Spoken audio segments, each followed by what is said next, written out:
想提醒各位参赛同学，你那个手机全部弄成那个 airplane mode， 然后不能联网。Okay, good morning. Welcome to this session. I'm your chair, Chen Yiyue from National Taiwan University. And first, I would like to invite our jury to introduce themselves to you. 谢忠高 from National Taiwan Normal University.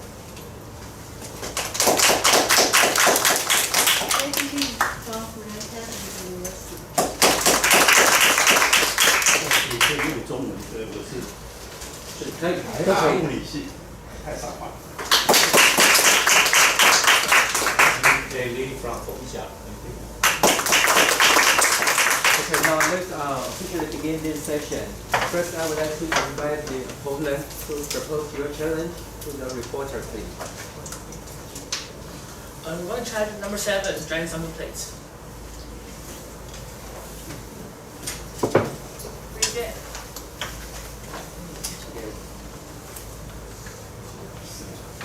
You have 1 minute. We're going to try magnetic gear.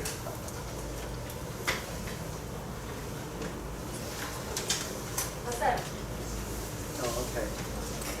Now, reporter has 5 minutes.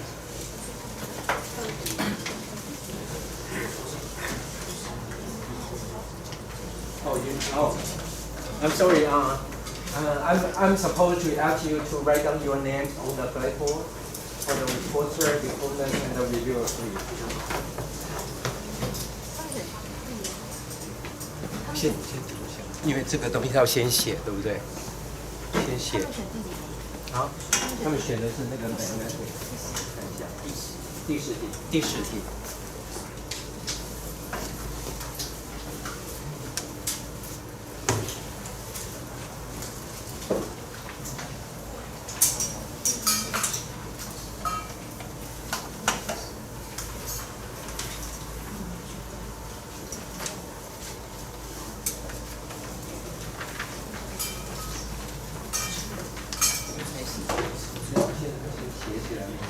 不是啊，我是说那个计时要开始。写工作信息。对啊，接受之后。是哦，OK。这个我们开始。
please begin the presentation of your report.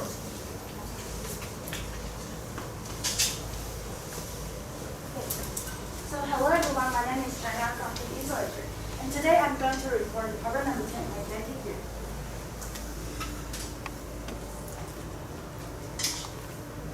So here is our problem statement. Take several identical fidget spinners and attach neodymium magnets to their ends. If you put them side by side on a plane and rotate one of them, the remaining ones start to rotate only due to the magnetic field. So in this experiment, we want to investigate and explain this phenomenon. So in our experiment, we mainly focus on the following 2 points. The first one is what causes different motion between the 2 spinners, and the number 2 is the relevant parameters that affect the rotation of the 2 spinners. And here is our experiment video. So in the video, you can see that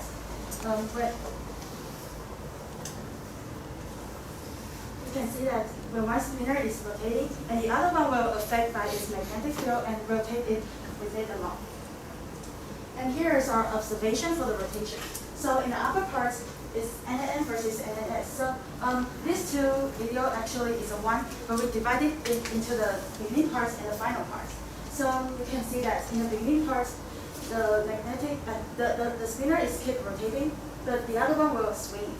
And now let's see the final part. They will have the irregular rotation. And now it's a NN versus NNS. And in the beginning part, you can see that the spinner is keep rotating, and the other one will swing. But now let's look at the final part. We can see that the 2 spinners will swing together. And now I'm going to introduce the calculation for the magnetic field for the magnetic dipole. So in the picture, you can see that there is 2 spinners, and the B here means the magnetic field that this magnet generates. And if we place the magnets into like this side, we can know that the magnetic dipole's direction is on the z-axis, like this. And because the x-axis and the y-axis are 0, so we can get this formula. And because we all put the spinners on the plane, so the displacement of the vector of the position vector at the z-axis is 0. So we can get that formula. So we can know that m dot r equals to 0, which means that they are vertical. And if we want to simplify the formula here, then we can get this. So, and now I'm going to introduce the calculation for the torque. And because there are 3 magnets in one system, so we need to consider 9 torques. And now, because we all know that tau equals to n cross b, so the torque that acts by the A magnet is that, and B and C. So for gear B, we can know the torque in total is equals to tau A plus tau B plus tau C. And now is the calculation for the magnetic moment. So here is our setup. So you can see that the tape measure is placed on a specific direction that's parallel to the geomagnetic field, because the data we measure from the sensor is the geomagnetic field plus the magnetic field of this single magnet. So if we want to measure only the B here, we just have to use the data we measured to minus the geomagnetic field, which is 0.5 volts. So and the method we measure it is to fix the magnets into a fixed position, and we move the sensor to the spots we want to measure. So in this formula, we want to calculate the m, which is the magnetic dipole moment per unit volume. And here is our data. And in this picture, in this graph, we can know that the higher decay rate at the closer distance and the lower decay rate at farther distance. And if we substitute the data into that formula I just mentioned, we can get this. So the slope of it is just the n I just mentioned. So now I'm going to introduce our definition of our charts. And the left one is the angular position over time. So the x-axis is the time, the y-axis is the angle.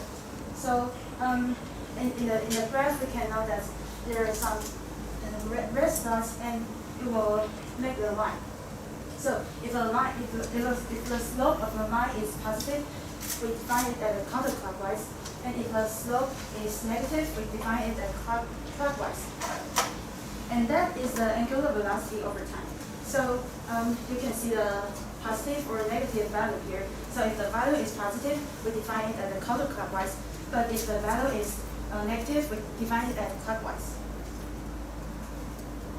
So this is our first experiment, which is the releasing angle. So our manipulated variables are the different combination of the magnetic pole of the point A and point B. And we change it NNN versus NNN and NNN versus NNS. And we do the different releasing angle, which is 5 to 35 degrees. And because the trend of like every chart of this looks similar, so I just picked 4 graphs to introduce to you later. And our control variables are the distance between the 2 spinners is 1 centimeter, and the number of the magnets is 2 per finger. And in the picture, you can see that the degree between the line is 5 degrees. And in the picture there, we define this is a point A, and this is a point B. So the point A is red, and point B is blue. And this is our chart. So the first I'm going to introduce is the angular position over time. So compare with these charts, you can know that the smaller releasing angle causes more obvious interaction between the 2 spinners. And now is the angular velocity of them. So we can know that the smaller the releasing angle is, the longer the interaction between the 2 spinners. And now I'm going to introduce the NNN versus NNS. So this is the angular position over time. So we can know that the bigger the releasing angle is, and the bigger range of the oscillation, just like this. And now is the angular velocity over time. So in this graph, we can know that the bigger the releasing angle is, the longer the interaction between the spinners. So here is our second experiment, and we do the pendulum release. Why we use pendulum is because we want to control the initial velocity of it. And our manipulated variables is also the NN versus NN and NN versus NS. So now this time we do the 20 degrees here to 80 degrees. And we define this as a B and this as a A. So you can see that the pendulum will hit there and it will start to rotate. So now it's our graph. And you can know that A is more likely to change the direction in low initial velocity, but B is a irregular motion in low angular initial velocity and oscillating from side to side in high initial velocity. So this is the and now I'm going to introduce some irregular motion of the change of the direction. So you can see that there are some irregular motion here, and and when the pendulum hit the spinner, it will start to rotate. And now you can see that the spinner on the right is we define it as a negative omega, and this one is positive omega. And because the 2 spinners, the 2 magnets closer to each other, so they will repel to each other, and this one will change direction, and it has negative omega. And this one will slow down, and so that's why it will have an irregular motion. And this is the angular velocity over time rate, and we can know that the A has opposite tendency with spinner being in low initial velocity, but less likely to be influenced by spinner, and B in high initial velocity.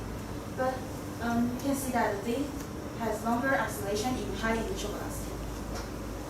So in this graph, we can know that the less kinetic energy transfer efficient in high initial velocity.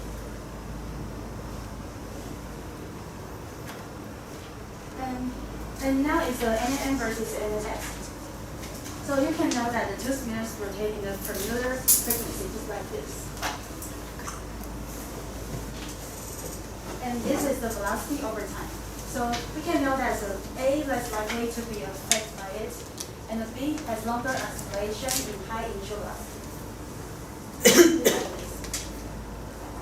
So now here comes to our conclusion. And this one is the first main focus I have mentioned in my presentation. And what caused different motion is because the combination of the magnetic poles will change, and the change of the initial velocity of the two spinors. So there are three different rotation motions. The first one is the NN versus NNS. And if it is high speed, the A will keep rotating, but the B will stay.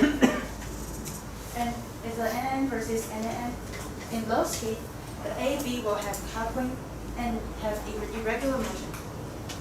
And if the NN versus NS, in the low speed, the AB will have coupling but have similar motion. And there are parameters to affect the rotation. The first one is the release angle, which is the NN versus NNN. And if the releasing angle decreases, it will cause a longer and more obvious interaction. If it is NN versus NS, if the releasing angle increases, the range of the acceleration and the interaction will also increase. And now comes to the pendulum hit. And if the NN versus NN is more likely to have irregular motion if the initial velocity decreases. And the spinner B just oscillating when the A is in high speed. And we also observe that the kinetic energy efficiency will decrease in low speed. The time is up. And this is all my presentation. Thank you for attention. Question from the opponent, please. Spinning of two identical magnetic spinors isn't smoothly in your experiment video. Then how do you think you can improve? Okay, good, sorry. Please. Okay. This one. The final one doesn't seem very smooth. Because this magnetic gear is proposed is to work efficiently like the traditional gear. So how do you explain it? It doesn't move like a traditional gear. No, it doesn't work smoothly. It doesn't move smoothly. Final one. Like this. This one. This. Yes. Oh, because the two, I have said in my presentation that if it is NN versus NN and because the three magnets as its finger is O and we all know that N and N will repel to each other. So if the N closer to one end, it will repel, but the other one will So how do you want to improve this? improve. Because the one. Is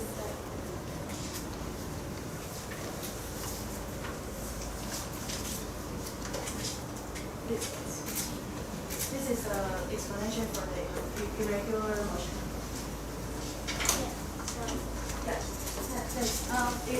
It at first rotate clockwise, and it is counterclockwise. Right? Yes. And we define it as a negative omega, and this is positive The omega. time is up. Let's begin the preparation of the opponent.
opponent, please give the floor.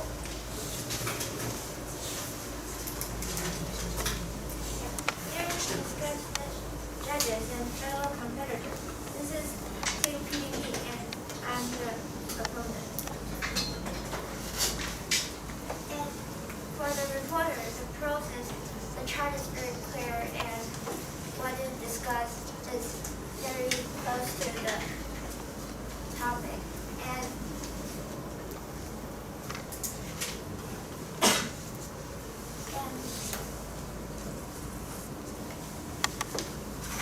the cause of your presentation.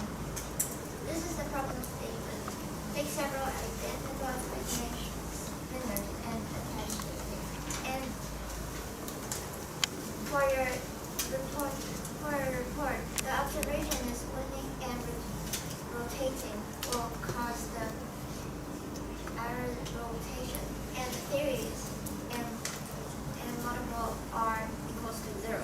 And the data analyzed consider 9 calculations of the magnetic moment. And the conclusion is when the slope is then 0, then it will be a constant. And the pros of the reporter is the nice experiment video, and the cons of the reporter is unclear force analyzed. You want to begin the discussion? Yes. Okay, please. I think you should consider multiple experiments instead of parallel. Oh, no, we have tried it, but we think in the problem statement, it told us to place in a plan, so. No, the problem statement is side by side. You can like this side by side. Oh. Don't need to. Yeah. Oh, we have done it, but I think we mainly our main focus is to put them in a plan instead of placing the upper layer and the lower layer. Because if you put like this parallel, then the magnetic gear won't work so smoothly. But if you put like a vertical experiment, because if you add a temporary magnet between the two magnetic gear, then it will work smoothly because it can be a thing that to connect with it. So the irregular motion is just the point we want to discuss about. It's just the point we want to investigate. So I think if it moves so smoothly, it's not the point we want to investigate in this experiment. Yes, because the magnetic gear invention is because they want to decrease the motion. If you use the traditional gear, then the energy will last when the time is long. So they want to change this, so they invent the magnetic gear to want to solve this problem. And if it didn't solve this problem, if it didn't work smoothly, then the whole proposal is But in problem statement it said side by side. So I think there is also a lot of form of side by side. So this is one form of it. and explain about the release angle. Release angle. You mean the data of this?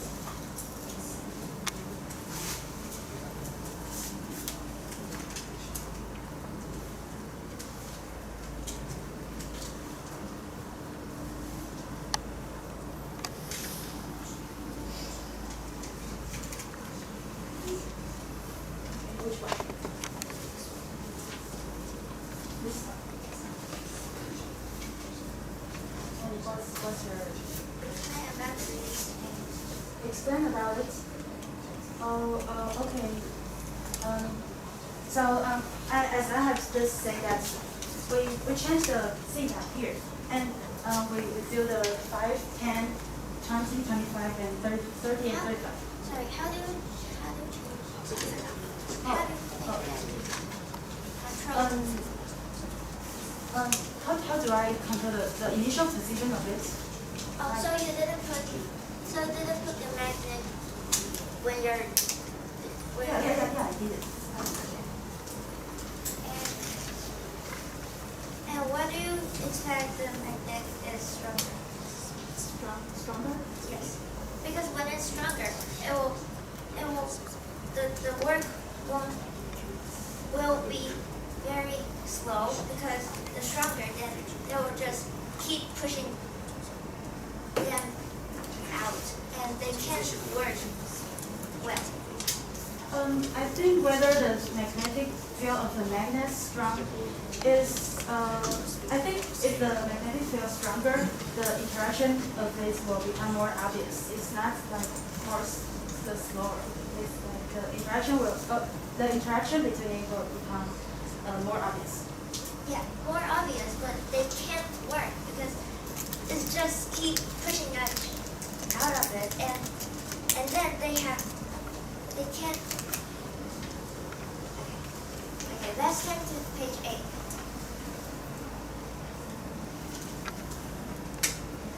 The line isn't really fit the R square value. You see. I think it's just some error of the measurement, but I think in this we can see the trend here. In this way. Okay, but it's still some errors. Do you think if we consider this in your experiment? I do this experiment because that we want to calculate the m, which is the magnetic moment of the magnet. It's not the net factor in our experiment. Okay. Then do you think the rotating center of the spinner will affect your experiment? The rotating center? Yes. You mean the initial construction? Yes, because you didn't discuss different rotating center. Oh. There is. What do you mean if there is no friction? No, not this question. I mean that if you consider different rotating centers spinner, then the spin will be a different motion. So do you think you should consider this in your experiment? I'm not really understanding the question. Can you please draw the picture of it? Can I use this? Yeah, sure. Right, yes. And the rotating center and if your rotating center has many kind of size and different works. And do you consider to change to this as In our experiments, we all use the same type of the spinner, and I think this won't affect a lot because I mean, you can consider this as a part of your experiment. It's not, you can use different rotating center. different size of the rotating center. But I think it's not the main. Not different size, it's different. Because rotating center, some is good and some is bad. And do you think you can consider the rotating center as I think the main focus in our experiment is to investigate the spinner and the magnet and observe its interaction. I think it's not as really important.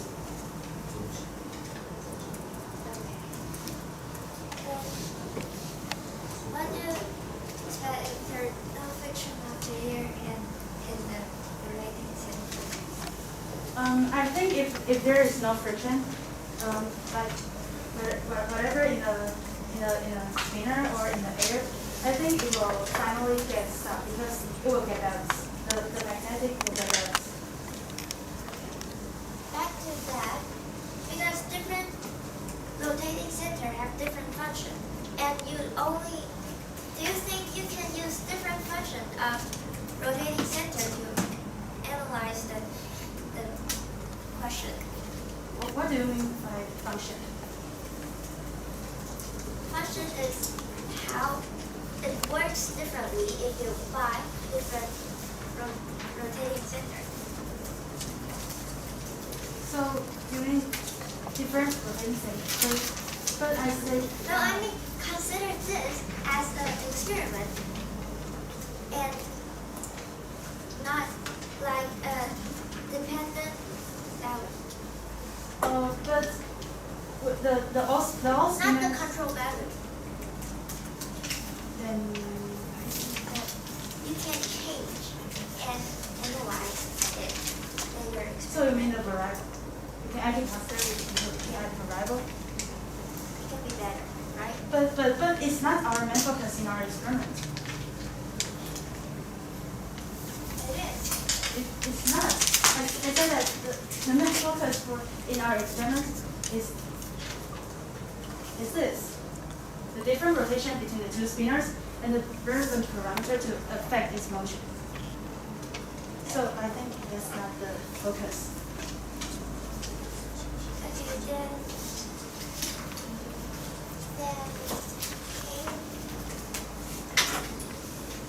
if you change the distance between two spinners, then what do you expect? If I change the distance between the two spinners, Yes. I think if the distance between the two spinners is farther, the interaction between them will become less obvious. It just affects whether it's obvious or not obvious. It won't affect a lot about the motion, the tendency of the motion. Because there will be a perfect point if you put them into a perfect. If you put them in a perfect distance, then they will spin better than they're too close. Too close. You mean If they're too close, it might because of their cube. Because if the magnet is too strong, then if you put it too close, it isn't that good. if the magnets are too strong and they close to each other, and they will repel. And because it's strong, so the interaction will be No. more.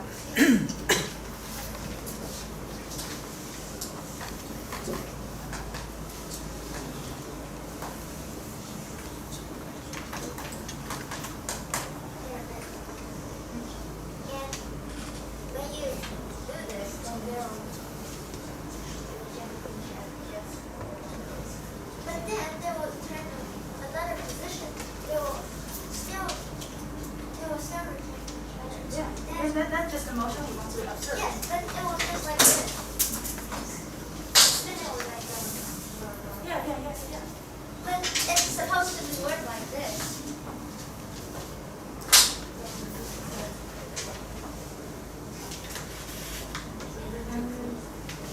What do you think? Do you think what Because condition this will- is how the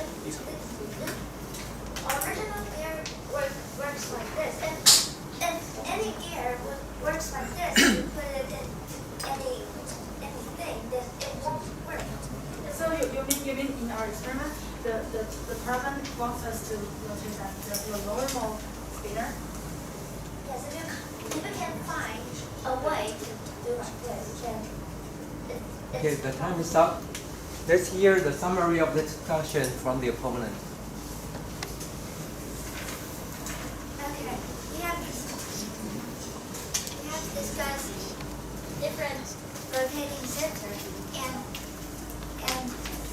clearly the reporter thinks that different rotating center isn't the main point, and they think that if they're working like this, spinning and rotating is irregular rotations, and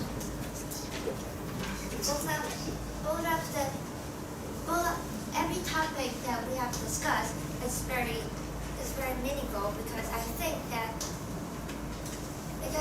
their experiment, because the reporter's experiment put two magnets together, then it will just spin like this. But however, Sorry, your time stop. Now the question is from the reviewer. Okay, and the first question for the report. Have you tried to add more spinners to your experiments? Like you put 3 spinners or 4 spinners? Oh, Have you? I think in our experiment, I mainly want to discuss about the two. Okay, and can you turn to page 8?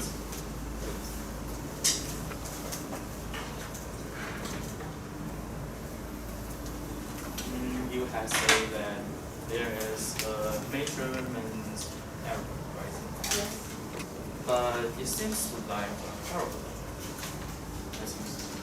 So you still think it should be a straight line, not a parabola, right? Yeah. Because we see the end here as a slope of this. So where is your arrow bar? Or just no, you don't put it.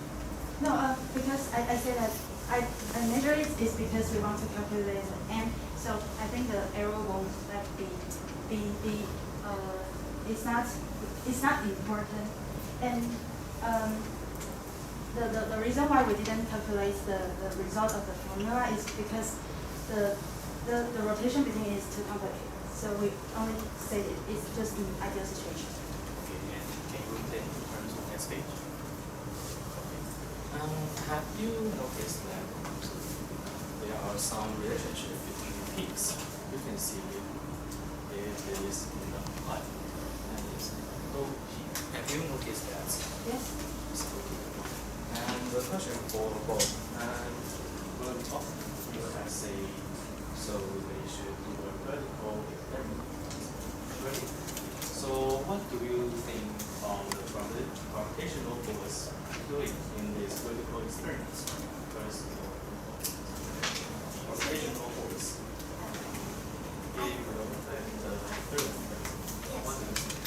I think it will, if you put it vertical, then and put a temporary magnet between them, then they will spin different ways, because the temporary magnet will be two sides, and if the top magnet is N, then this side will be S, and this side will be N, and the bottom one will spin, but they're different ways. So should we consider gravitational force in this experiment or not? Just ignore what we did. Gravitational force is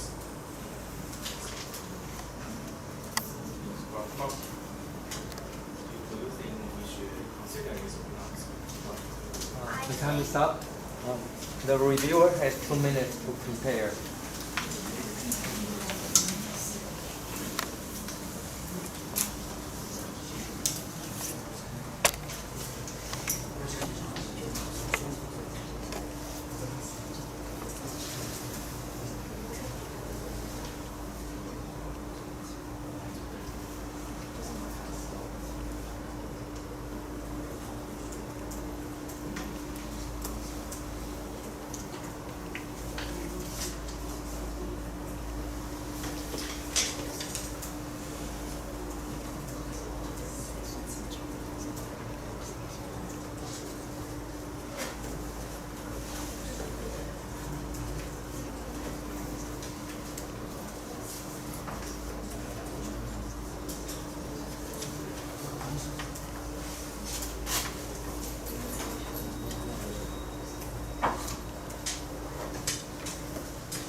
the review sheet.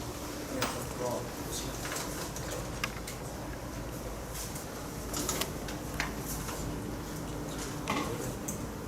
Okay, and we are reviewer from so we'll go.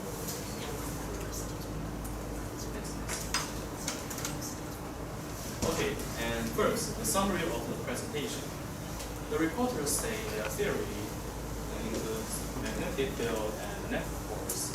So, and then experiments, different combination of the NS like NNN and NSN like and their outcome, and their initial velocity of two spinors. And their results is different initial velocity and different combination between the NS which show different results. And for the reporter, they are include detailed explanation of the experiments, but they do not add the error bar and didn't expand their experiment like add more spinors or their distance.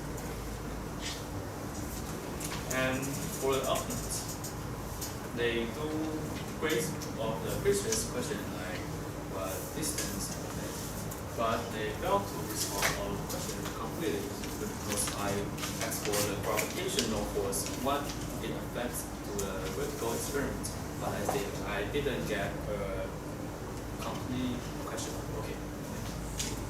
So the discussion one. Often our question is how do you expand the final and reporters answer, they repeat their theory. So we think reporter is right and separate. And the next discussion. Often questions is consider a vertical experiment setup not smoothly enough for horizontal setups. But the answer is the irregular motion is what they want to look for. And next question. Often questions, how do you set the experimental setup about theta? And report's answers just confirm the angle. And often questions, some problems about the chalk. And the reporters say there are little error of measurements, but they think it is not important, it can be equal. Okay. And they ask for a change bearing what it affects. And reporters answer the main focus of the experiment of the interaction between the magnets, just they didn't think it is important.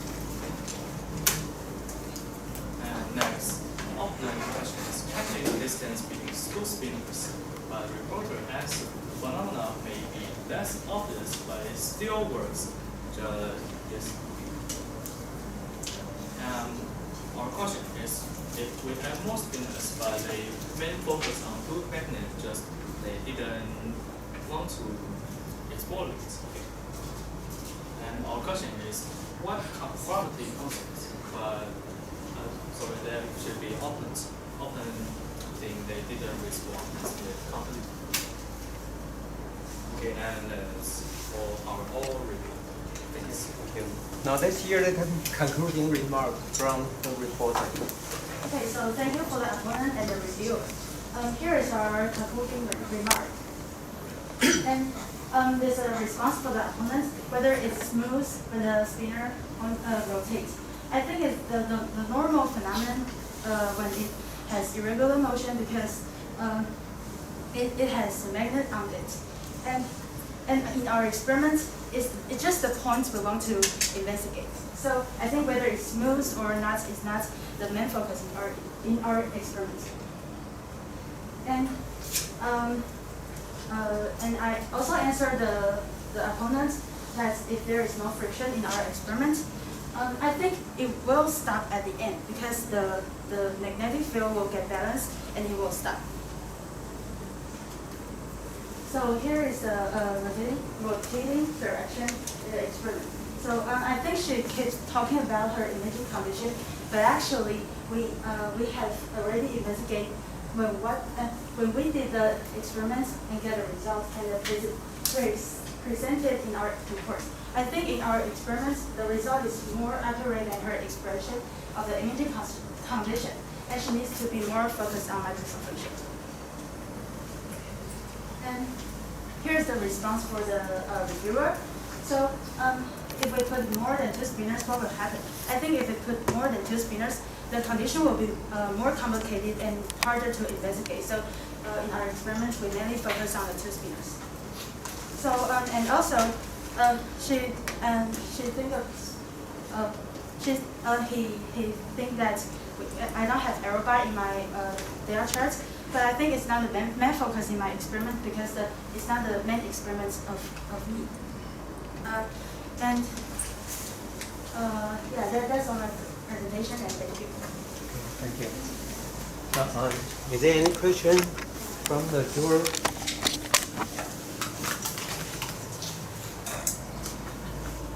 Yes, please. I think the reporter, I remember in your slide number 7, you have the equation from the equation from the textbook about the magnetic field of the magnetic moment. And obviously, you assume the magnetic moment is a point one, very small one, which is true when wave is very separated further away. But how do you justify that? How do you know your situation and consider the magnetic moment as a point and then What we calculate is the magnetic moment of the magnet, but in my presentation, the formula I guess is the magnetic dipole. So I think if the magnetic dipole times is the value of the magnet is we can guess the magnetic moment, and if we get the magnetic moment, we can calculate the torque I just said, and if we get the torque, we can predict its rotation. But I think it's because the spinner is rotating every second, so I think the condition is too complicated, so we didn't calculate it.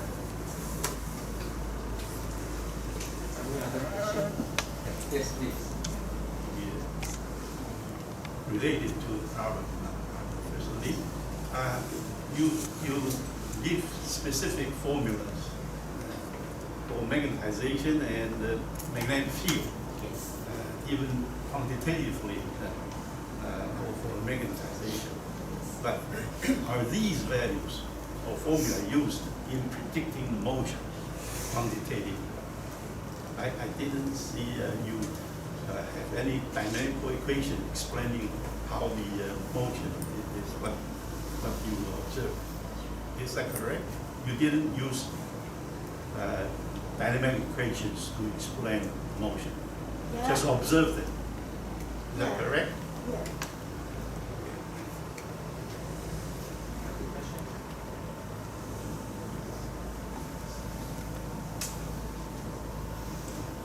Well, if there's no, Yeah, there one more. you have question, no? No, I don't. No, I just want to read the statement of the problem, investigate and explain. The word explain is to be emphasized. But the explanation I heard so far is just repulsion, attraction. And so I ask you if you have any theory which can predict the dynamics of the phenomena. You said you didn't. What you did? That's a shame.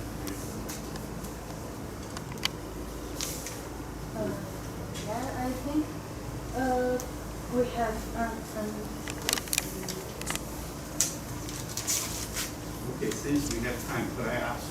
Because the opponent and reviewer, one of them, both of them, mentioned about why didn't you change the distance of separation to see what happens? Would they affect the observed motion? Now, in your opinion, this is just opinion because you didn't observe. I think if the distance between get farther, the interaction will be not that obvious, but I think the Weaker. tendency It will be weaker, Yes. right? It will be weaker because the law of force is inversely proportional to distance Q. But will that change the rotation, the sense of rotation? In your opinion, this is just. I think if the spinner is like have a limit far. Quickly, because the other tools If might it's have far better away, opinions. and the magnet won't affect the bit, so it won't have that much. Review it first. I think if we make the distance longer, and as the rotor step, it will be quicker, but maybe it can make the spinner rotate. It can just Differently. differently or just Okay, well, this is just guesswork. I think that when you put in the right position in a perfectly distance, they will spin more, they will spin better, because if you put it too close. Okay. The time is up. Thank you very much. Now let's sum up the score.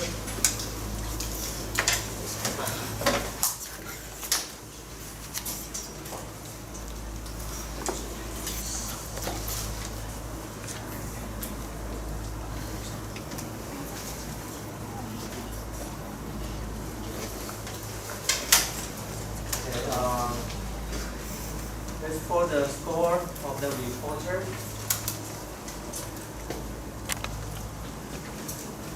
5, 5, 7, 7, 5.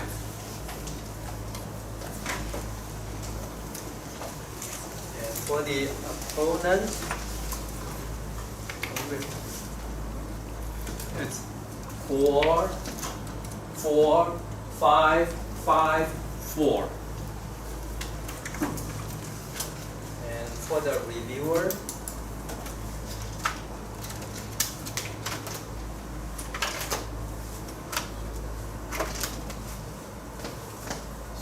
it's 7, 6, 7, 5, 4. Any comment on the floor? Yeah, I do have a comment for the reporter. In many of your expression, for example, this one, there's a mistake. For example, in the denominator for the expression for the magnetic field is supposed to be magnitude of the vector, but you didn't put the absolute value. And also there's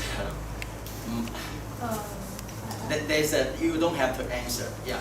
And in the last expression, you see, you take the m dot r to be 0, but then the final expression is just nonsense, right? So if there's some mistake there, you are supposed to correct it afterwards. Thank you very much. Thank you very much for all the jurors. Let's officially end this session.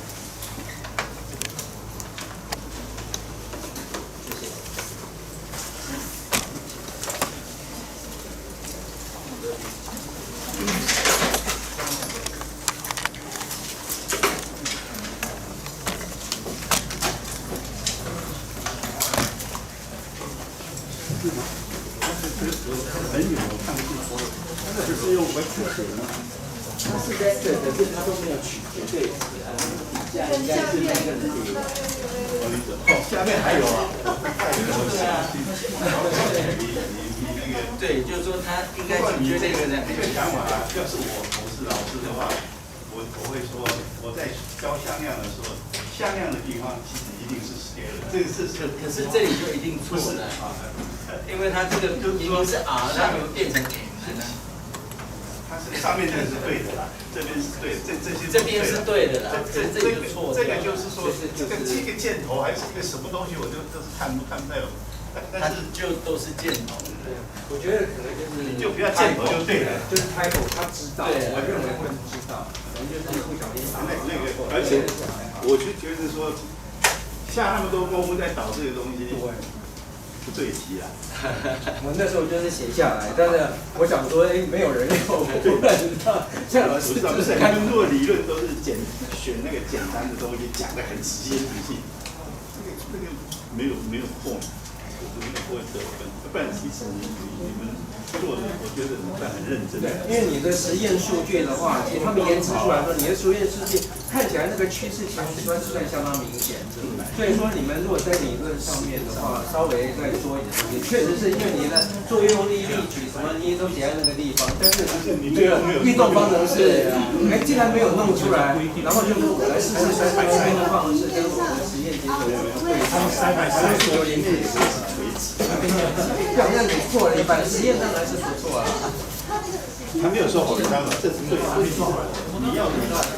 你要反对他，就是说，不是这个问题已经够复杂，你培训的时候还要做这是反而不对，他没有想到要这样。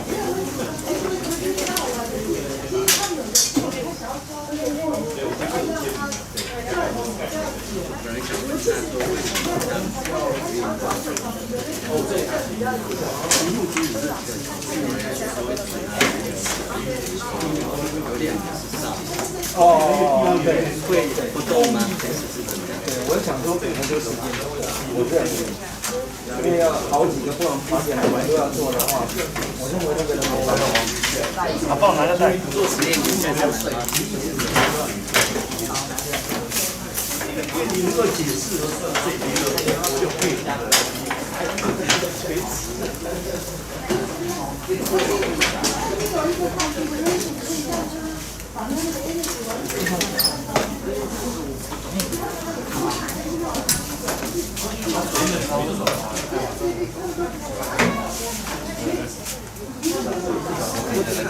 我以为是就是说 optimal 的这个 velocity 让它因为太快可能吃不起，可是你太慢它会产生很明显的效果。太快的话，因为一开始全部基本上是 average 对。太慢的话，其实你就是没有任何的可以带。对。倾向于参与都好的位置，然后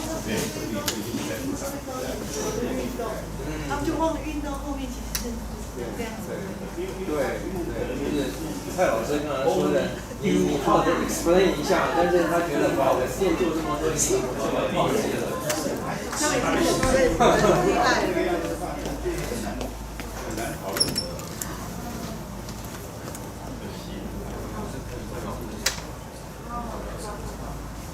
回答我们知道，就是叫得分嘛是要做的这事，我觉得他回答很好。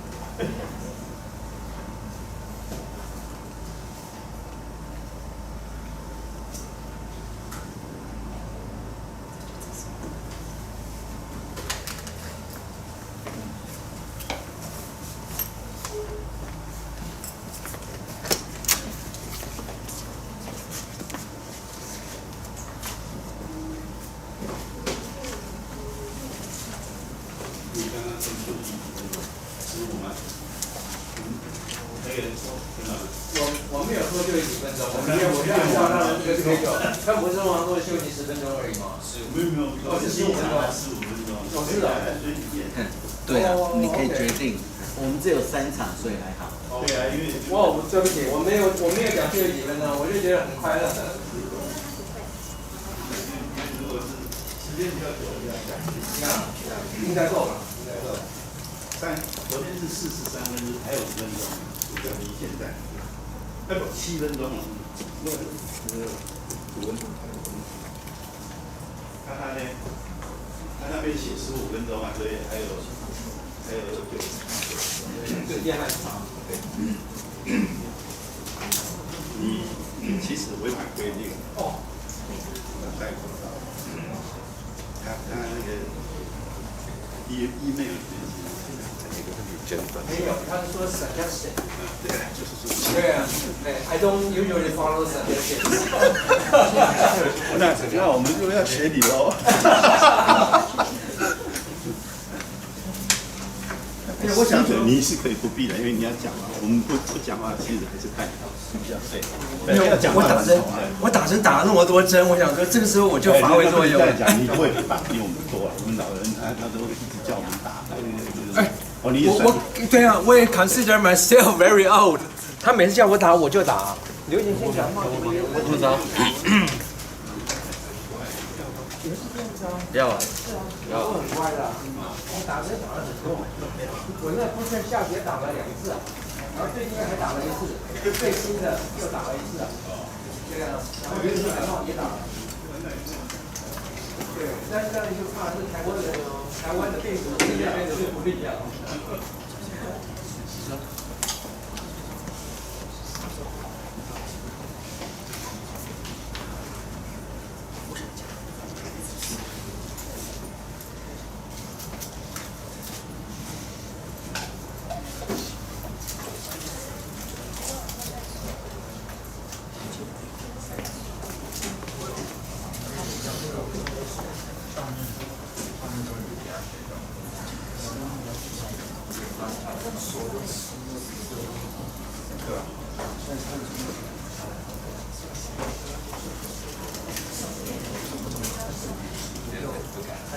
这边走，直走右手边，到底右边。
效率非常准确而已。好，谢教授。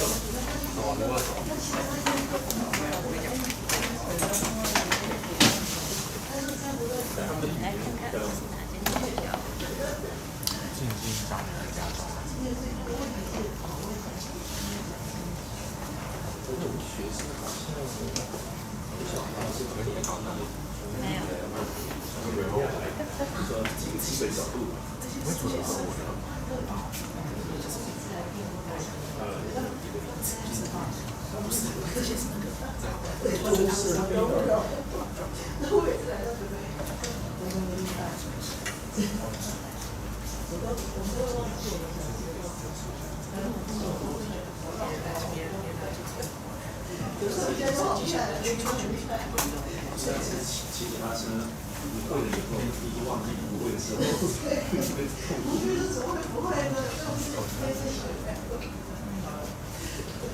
我们自己的对习惯是会忘记。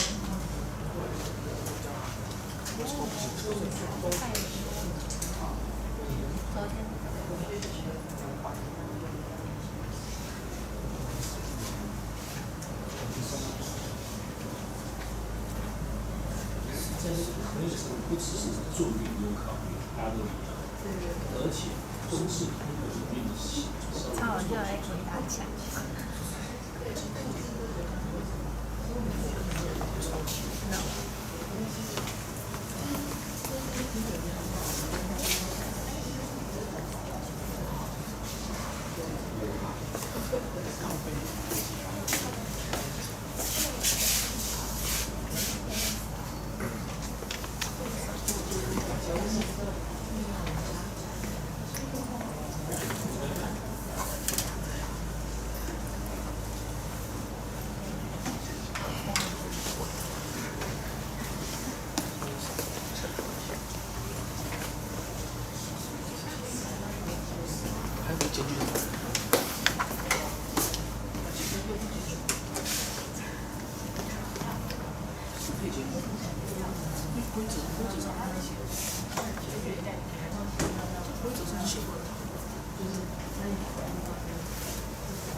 我可以先摄影。等一下 ，OK， 好，没有。摄影。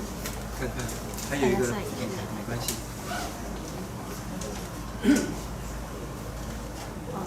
摄影回来。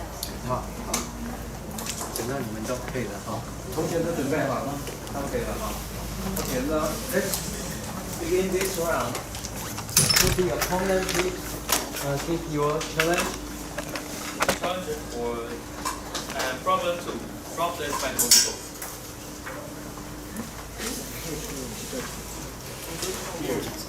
Yeah. We already reported this yesterday. Oh. I reviewed this yesterday, so. Okay. Review doesn't count. Oh, right. Doesn't count. Okay, thank you. 它只是 review. Yeah, it's review. It's So the problem is still available. So. Okay.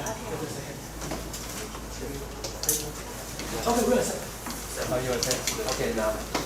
Again.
Okay, you may begin your presentation.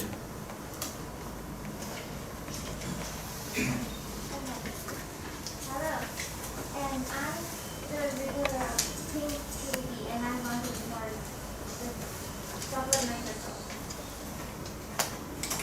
And this is the problem statement. By looking through a single water droplet placed on a glass surface, one can observe that the droplet acts as an imaging system and investigate the magnification and resolution such as of the lens.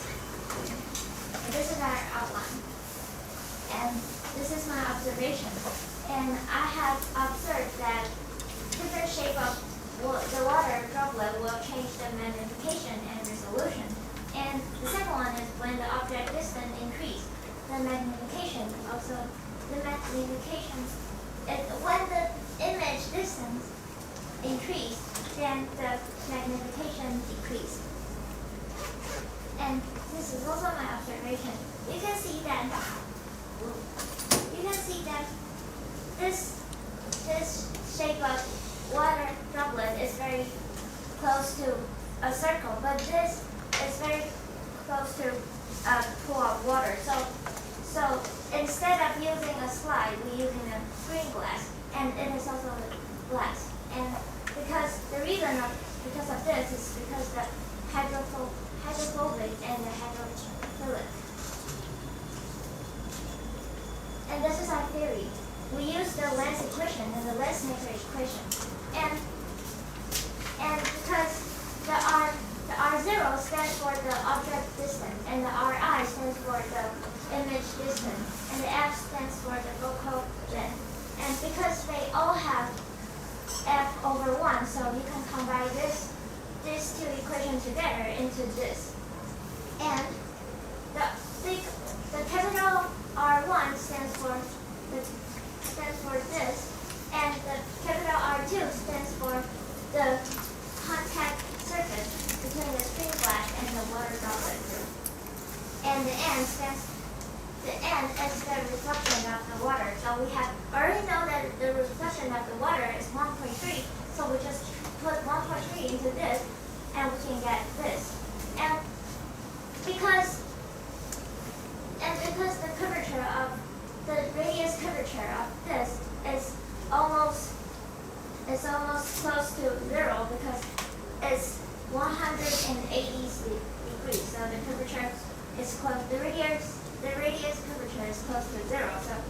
So we can cross this out and also cross this out because it's very close to 0. So now we can get this.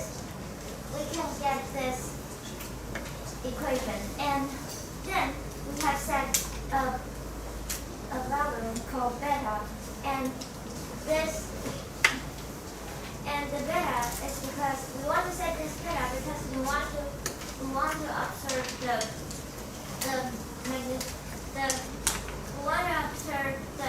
radius of curvature is when the radius of curvature is bigger, then the beta will be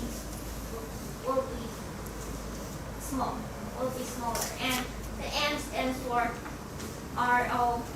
This M stands for the magnification, and M equals to R0 over Ri. And this is our theory and this is the resolution of an optical microscope. This means that if you have 2 points and there's a gap between these 2 points, and if the resolution is good, then you can see a wide gap between 2 points. But if the resolution is not good, then between two points it might be gray, or it might just seems like 1 point. And this is our experiment setup.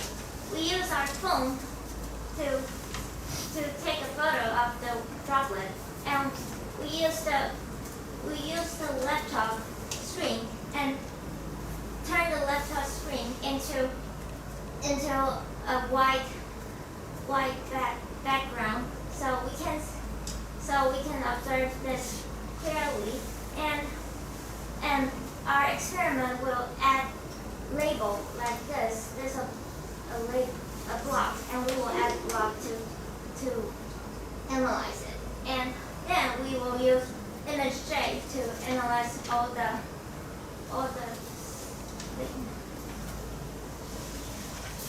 and this is our experiment design.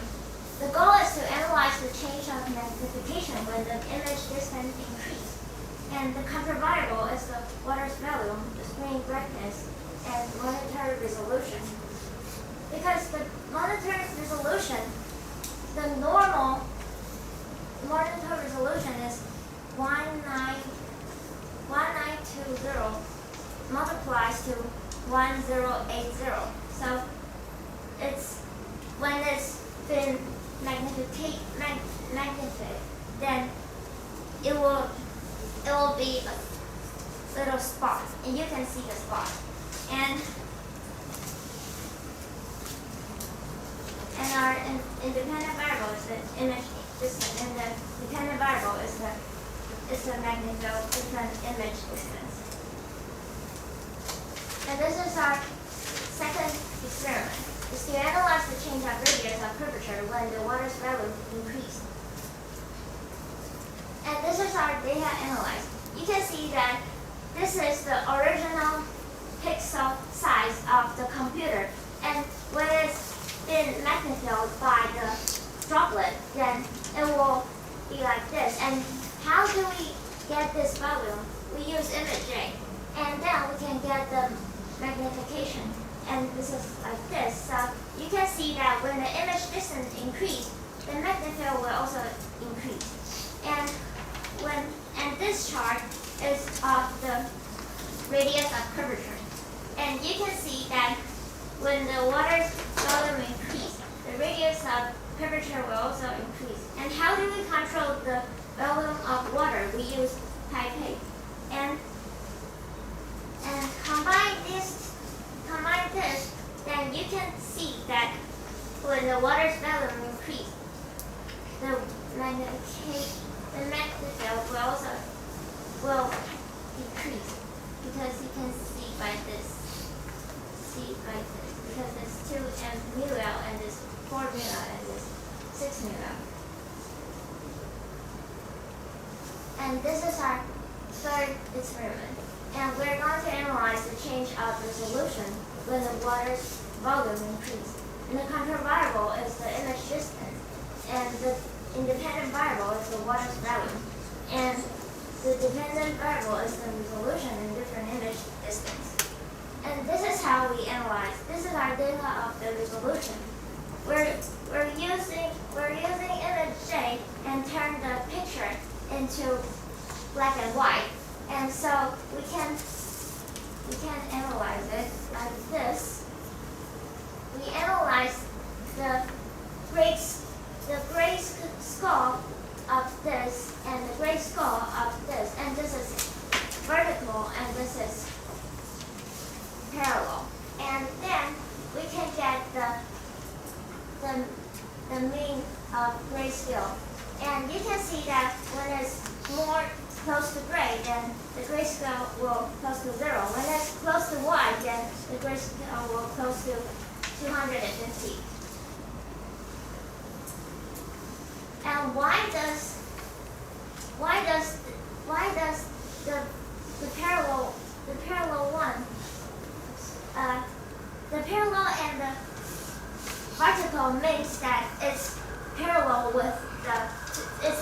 to the phone, and the vertical is the vertical to the phone.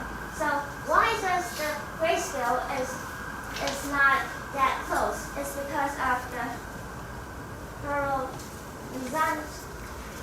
parallelization, and it means that it refers to the property of the transverse waves that can oscillate in different directions, and such as the electric waves. And so we have analyzed the vertical one and the horizontal one, and plus this together and 2 over this 2, and we can get the average. I know that this might not be very close to the real data, but it is one way to analyze it. And to this chart, we can see that when the water's volume increases, the grayscale will decrease. And which means that when the water's volume increases, the resolution will also decrease. Because if the resolution is very good, then between the 2 spots they will be very wide, so they will be close to 250. But if the resolution is bad, then it will be close. Then the grayscale will be close to 0, which you can see by this chart. And this is our conclusion. We have done this to improve to prove that this is a right formula, and we had also proved that between two spots of two points, that between them the gap will be, if the gap will be gray, then it will be unresolved. Then if the gap is close to white, then it will be like fully resolved. And this is the end of my presentation. Thank you. Thank you. Now the question from the opponent. Here is the opposite dynamic subquestion.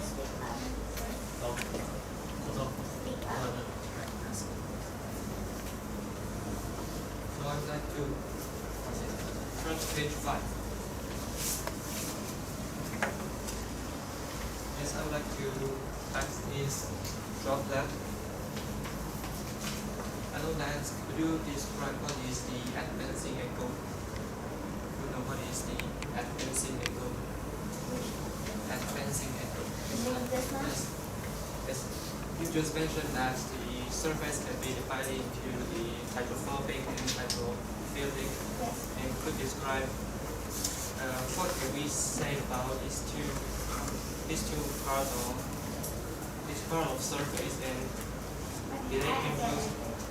If it's hydrophobic, then the angle will be bigger than the hydrophobic, because if it's hydrophobic, then the angle will be smaller than the hydrophilic, because the hydrophilic one is very close to a pool of water. So which is bigger?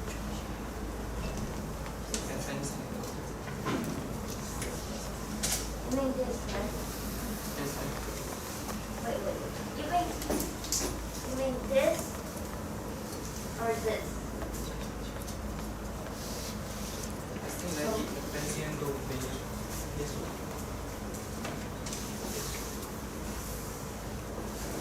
Is not the 7.1 I didn't say that the screen glass one is hydrophobic. You can just say picture to describe if this one is hydrophobic and this one is hydrophilic.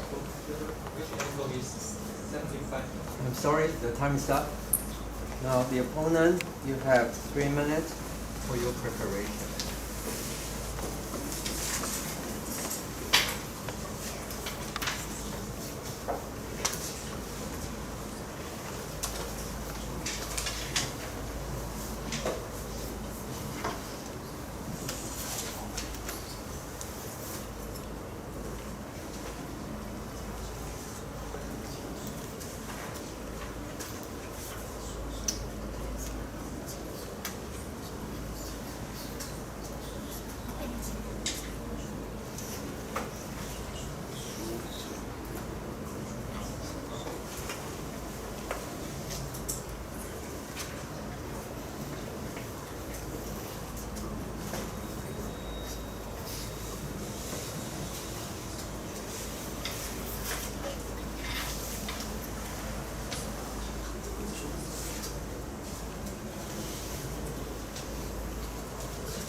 Okay, the opponent, he can take the floor now.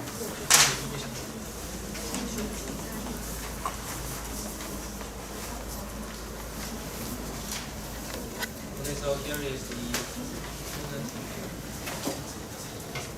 common statement is that by looking through a single one droplet based on the bed surface, one can observe that the droplet acts as an image system to investigate the magnification and resolution of the depth.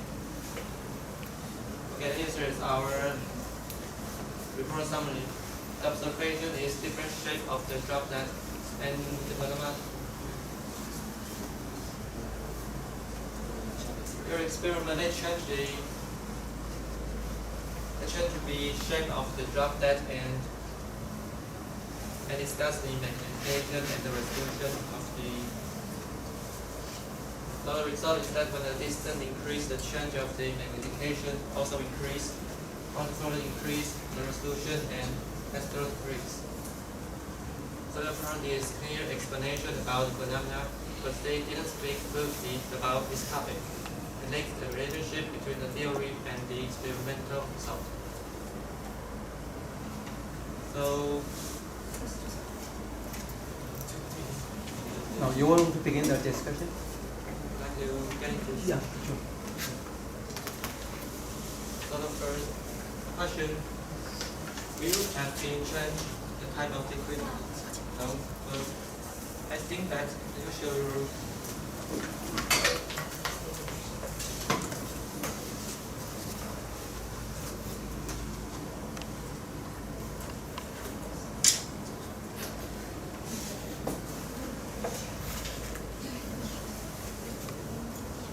page 5.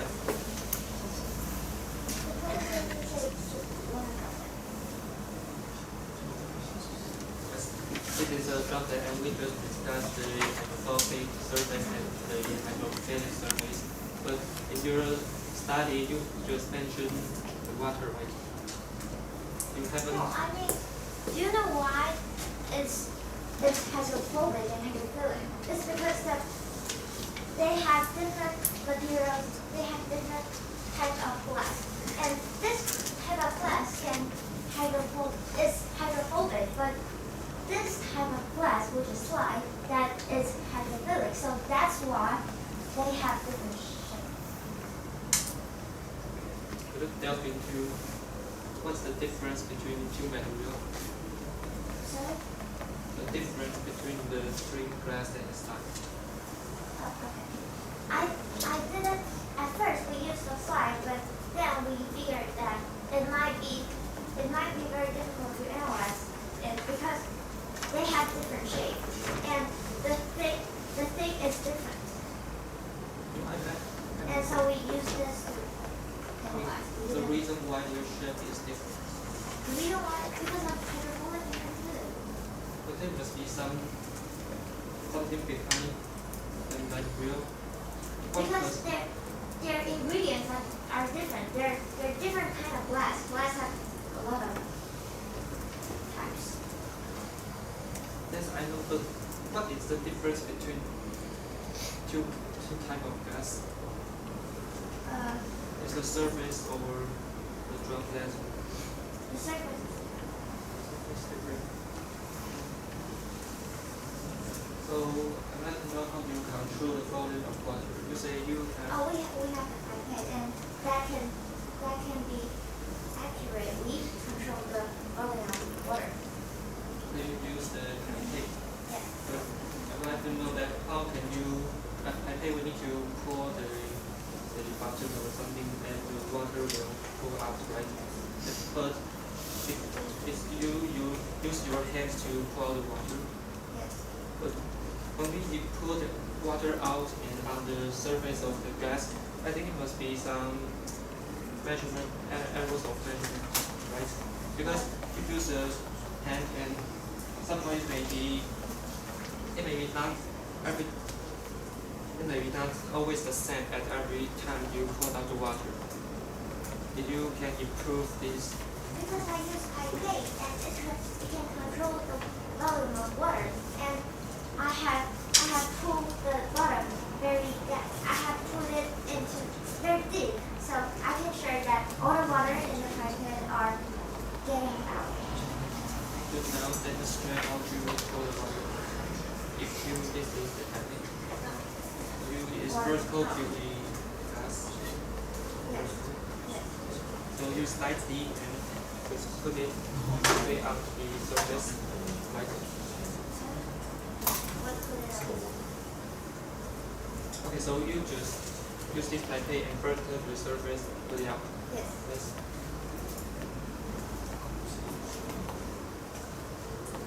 How do you think the relationship between the surface and between the surface tension? It is surface tension. I think the shape of the droplet is decided by the surface and the gas at the droplet. But could you describe the surface tension between the two relationships?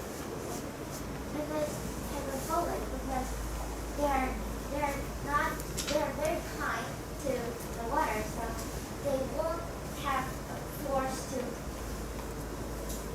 It's like waterproof. You got it? This is more like a waterproof, and it's waterproof. If you put a water on a waterproof thing, then it won't like this. But if it's not waterproof, for example, like this slide, then it will just be full of water. And it's because of the glass surface. They have different, they're making by different ingredients, but they're all glass. Okay. This is the droplet and the content is there are the content is defined. The droplet and the surface content. I suppose how the droplet thickness is the sphere or ellipse or other shape in three-dimensional field. Because we use the same glass and when we use the same model I glass, asked the shape of the droplet. yeah, I think that is it will be the same. We have calculated that. Well, I mean the shape. We have calculate in same volume of water, and we just drop a lot of drop, and we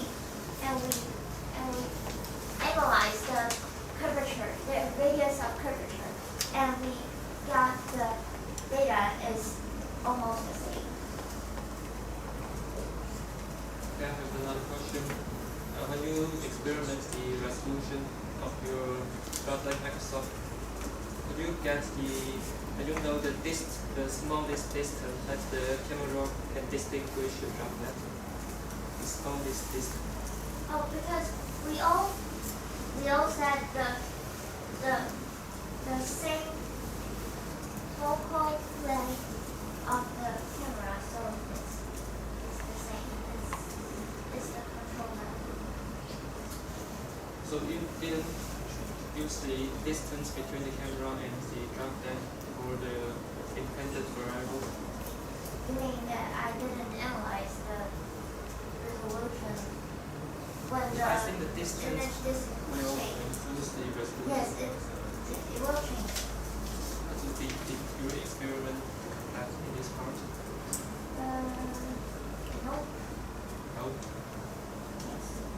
So you just the distance between the camera and the droplet is always the control variable.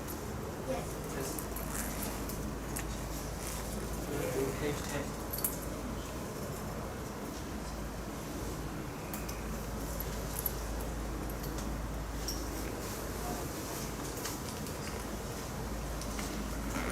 Will you describe this data? Okay. This is the water resolution, and we can, and this is the shape of the monocle, and this is 1,080 spots. They have 1,080 spots, and this has 192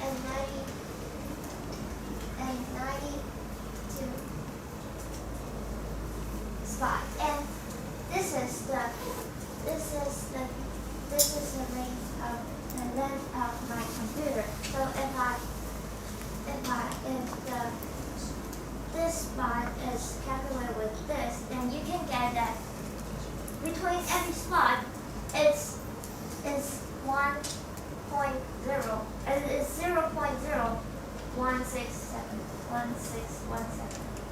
And then if I drop a water droplet and I use FJ to analyze it, and I have got how long is it, and I just get this to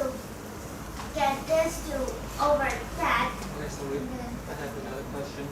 Can you use the camera to thoroughly experimentation? So using the camera will affect this experimental device. it must be affect the experiment, but I control it as a lever. So through your experimental the same camera and the same devices, Yes. and using it more accurate when you use this camera because if you put the distance in a long term it must be something. No, I finished this experiment in 30 minutes. To finish the full Yes. experiment.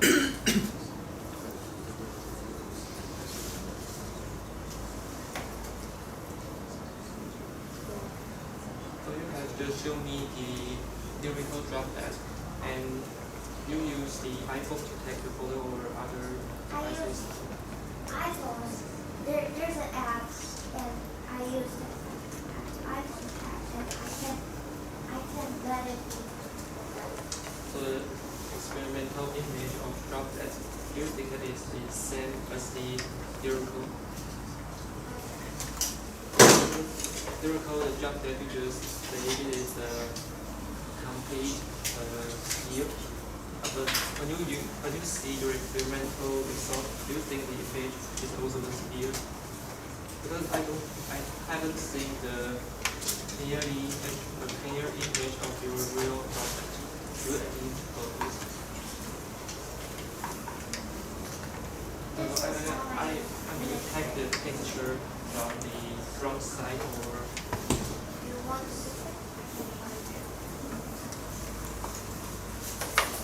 You want one picture. I want to know that here is the droplet on the surface, and in this view you use other devices except iPhone in this picture. No, I use iPhone to take a picture, and then I use my computer to analyze it. I use FJ. So what is the background of this droplet? Background is the computer's background, and I turn it into one background. So that's what. I didn't see any image, any photos you take from the front side of the left side or right side. Will this be an image or you describe it is the same as in theory? I use iPhone 15 Pro Max, so it's very and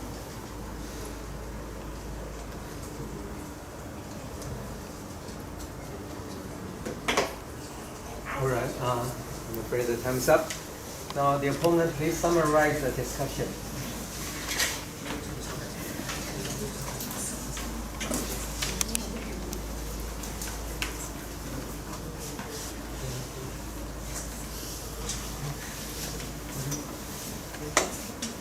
Summary from the opponent. First, we talked about different factors that will affect the experiment, such as the different types of surface, different types of liquid. But in the reporter's experiment, they only use the water. I think there must be another or other type of liquids like oil or alcohol. They discussed about the control about the amount of the water. The reporters say there is certain amount of water can confirm the radius of the plant. Distance between the droplet and the camera is always the same, and the outcome of experiment includes different resolutions. They finish the experiment in short time, so the measure errors can be decreased, and it detects levels of droplet. Thank you. The time's up. Now, the reviewer, please keep your questions.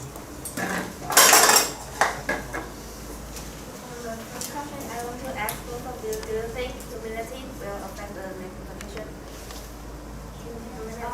humidity in the air. Yes. finished the experiment very fast. I finished the experiment very fast, so I think that. How about you? Do you think humanity will affect the transportation? Community. Didn't have finished the Okay, thank you. I want to ask the reporter, your droplet is thin or thick slab? It's the same size. It's the same. What do you mean? Your droplet is thin or thick slab? Do you think your droplet is thin or It's normal size. okay. Because the phone has own resolution, and do you think the resolution is decided by the phone or droplet? It was the phone's resolution was affect the result of my resolution, but I use the same resolution of the phone, so it's a control variable. How about your okay. And because phone has own resolution, and do you think resolution is decided by phone or tablet? decided by both of the resolution. Both of them. And okay. And do you think impurities in the droplet will affect your result? Do you think impurities in the droplet will affect the result? Impurity is something dirty in the droplet. Yes, but I use pure water. Okay. How about you? Do you think that impurities in the droplet will affect the result? Impurity is some dirty thing in your droplet. Okay, next question. Do you think the angle of observers is important during the experiment? Yes, but I always put the Yes, angle. okay. How about you? And do you think the shape of your water needs to be controlled? Yes, need to be controlled. So I do an experiment. Shape. Yes, I use the same volume and I take a picture and use image to analyze the radius of curvature and find out it's very similar. And how do you control the shape? No, I do an experiment to analyze the. Okay, thank you. How about you? I think that every time they experiment and something, that's not always, the droplet is not always the same there. Do you think it needs to be controlled or not? It needs to be controlled. Okay, thank you. And do you think an aberration will affect the result?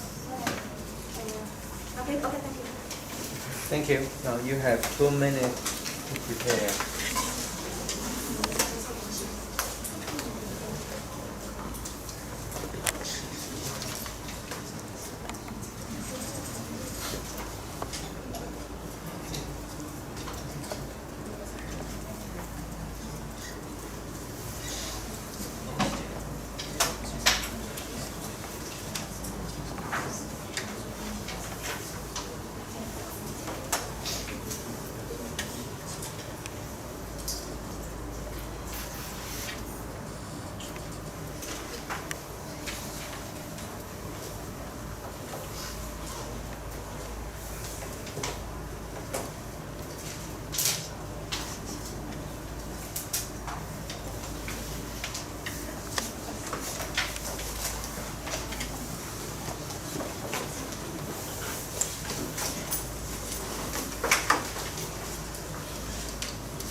You may begin now. Hello everyone, my name is Lonjin from Typt Insulator, and the topic of my report is problem number 2, droplet microscope. Here's the problem statement, and the experiment will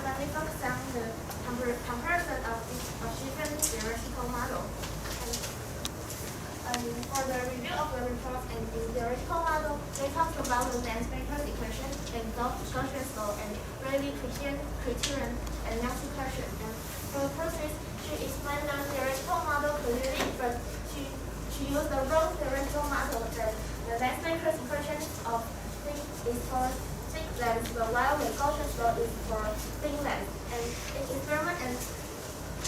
experiment and setup, they have variables of curvature radius and emission distance. And for the counts, they didn't have the accurate demonstration on device and lack of parameters, and didn't explain the experiment clearly. And for data analysis, they have magnification and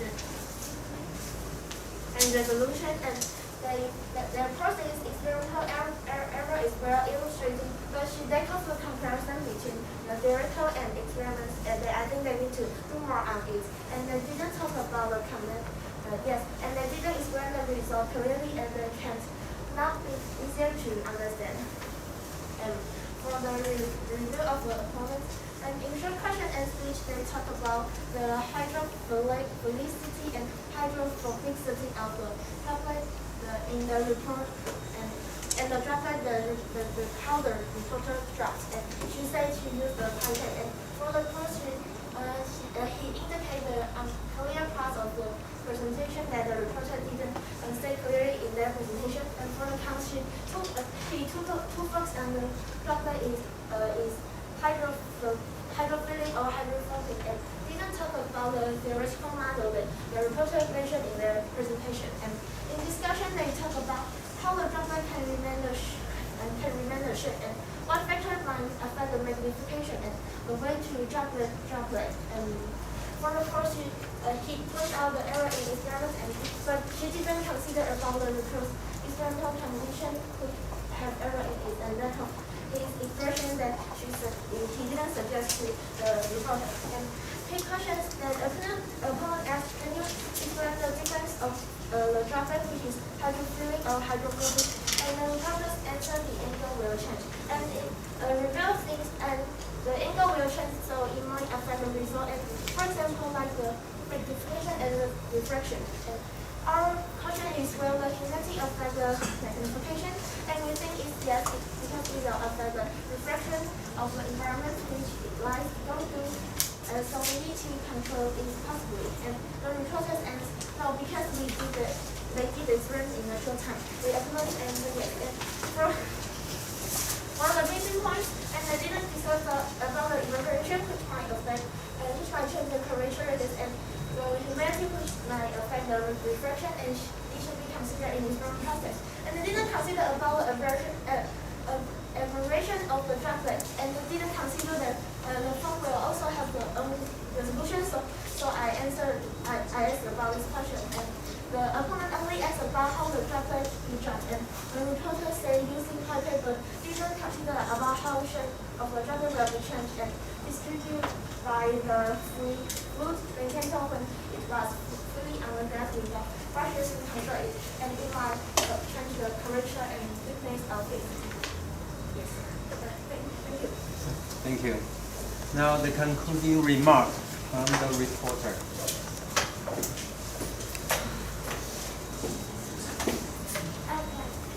They have pointed out some points, and first for the opponent, he said that we should change different liquids, but actually the problem statement clearly said that we need to use water.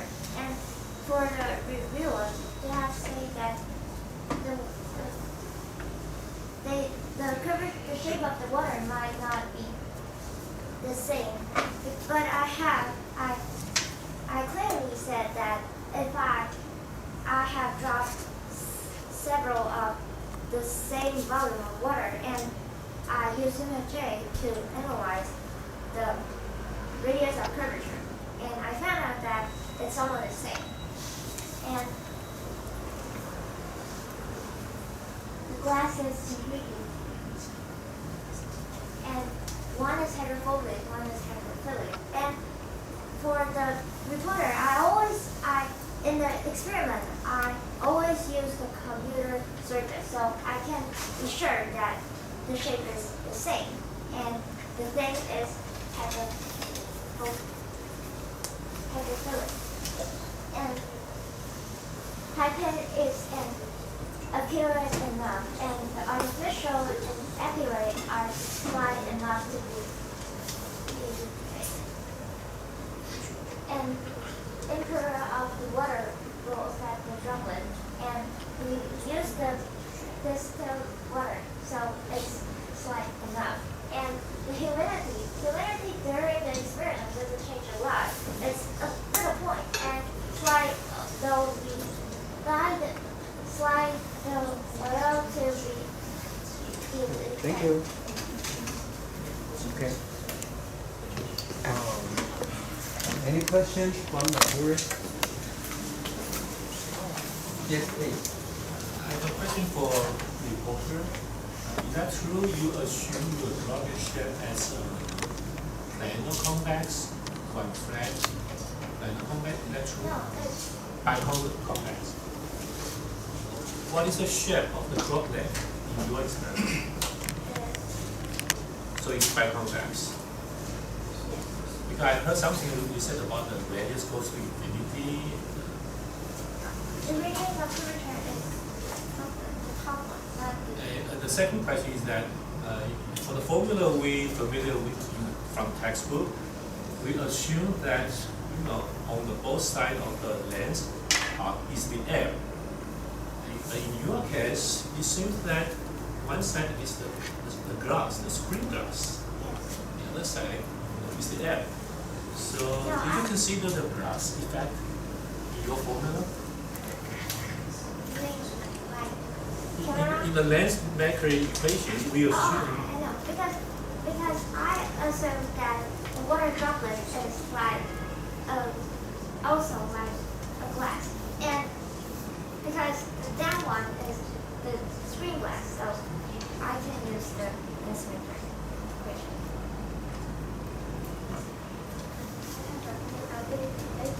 They can use lens maker's equation for only have the droplet distribution. But in this experiment, they have the glass have the droplet on the glass, so the lens maker's equation cannot be used in this equation. Any other questions? Yes, please. Yeah, on page 12, would you can go to page 12? So if you are looking at certain, you say grayscale. However, it seems that the distance between vertical and horizontal lines are different. It's because What's the reason? it's because the horizontal is fixed, and this will affect the electric waves, and so that's why it seems different. But actually, it's the point of the computer is a square. Yeah, that's why I asked. Why do they appear different? Because of different directions we put our poles, it could affect the. Oh, you say it has to do with polarization of the electromagnetic wave. Excuse me, you say that it's a square, it's not a rectangle? No, it's not a rectangle. Those lines are you say the pixel is 90-20 cross something, that's different. They are different.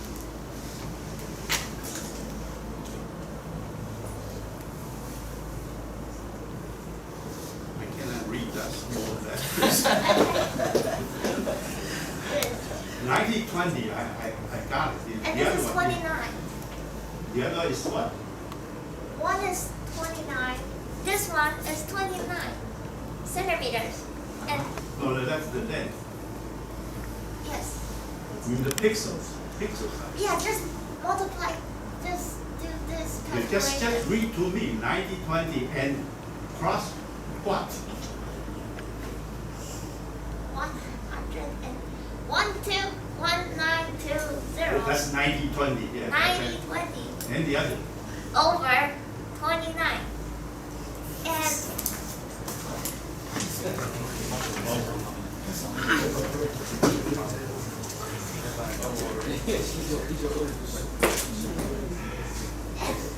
one hundred and 1,020 over 1024. What? over 16.5. Okay. This is 16.5 and this is like 29 centimeter. You don't understand. Just Don't worry about it. Don't worry about it. Okay, I guess our time is up. So now let's summarize. Okay, let's look up all the scores.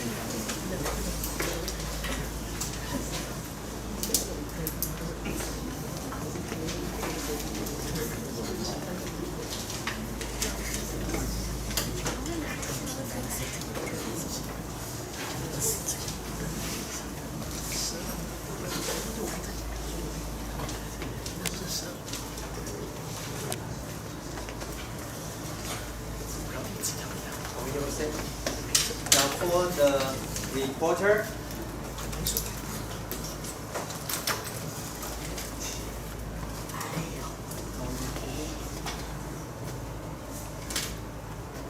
it's 5, 4, 7, 5, and 6. For the opponent,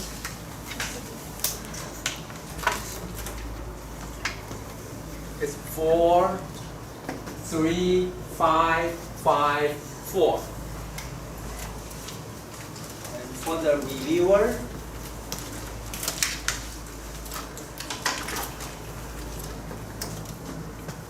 six, 7, 6, 7, 6. Okay, thank you very much. Now we can take a break for 15 minutes. 15 minutes.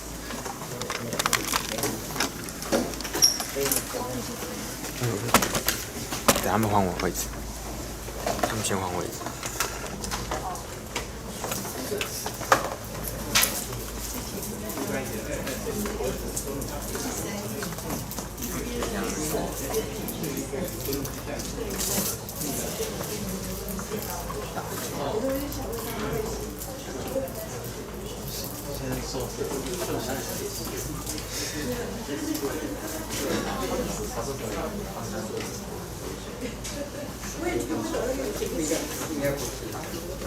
对一下。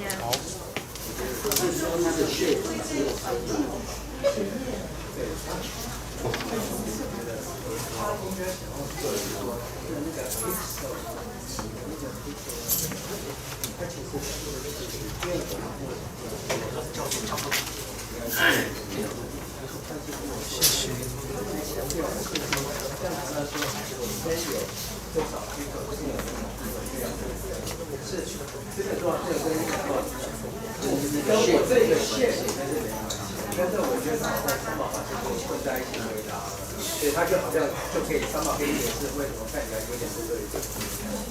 但是我觉得好像不是这个。应该不是 correlation。我一开始也是看不懂为什么会有 correlation 跑进来。他们就是认为。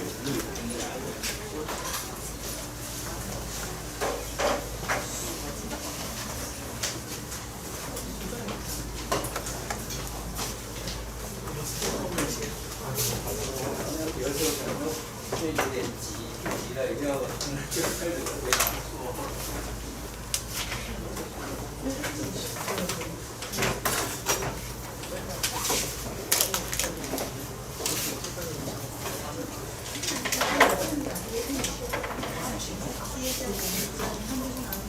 哪一个？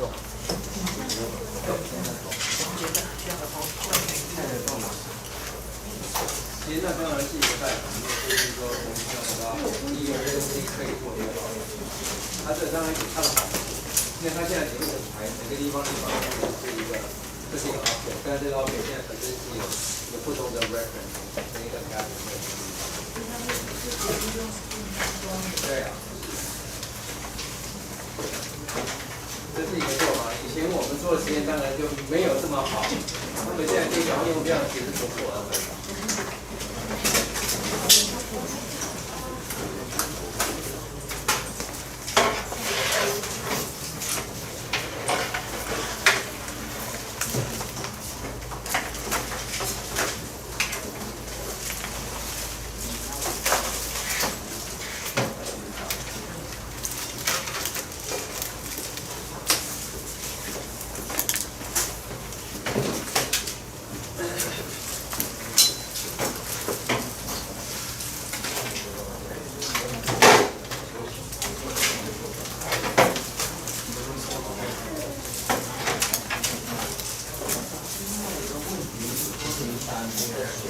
放在那个 monitor 上面，这样你的物距不就不能变？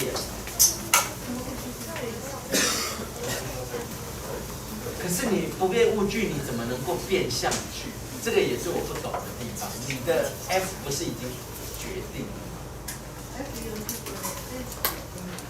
啊？对啊，就是说你如果有一个 lens， 你的 F 就决定了，那你物距不就已经定了吗？你说你去调相距是什么意思？你去调你的 lens。自然啊。可是这个当然不是会凹到方式。对呀。你们有把凹到方式？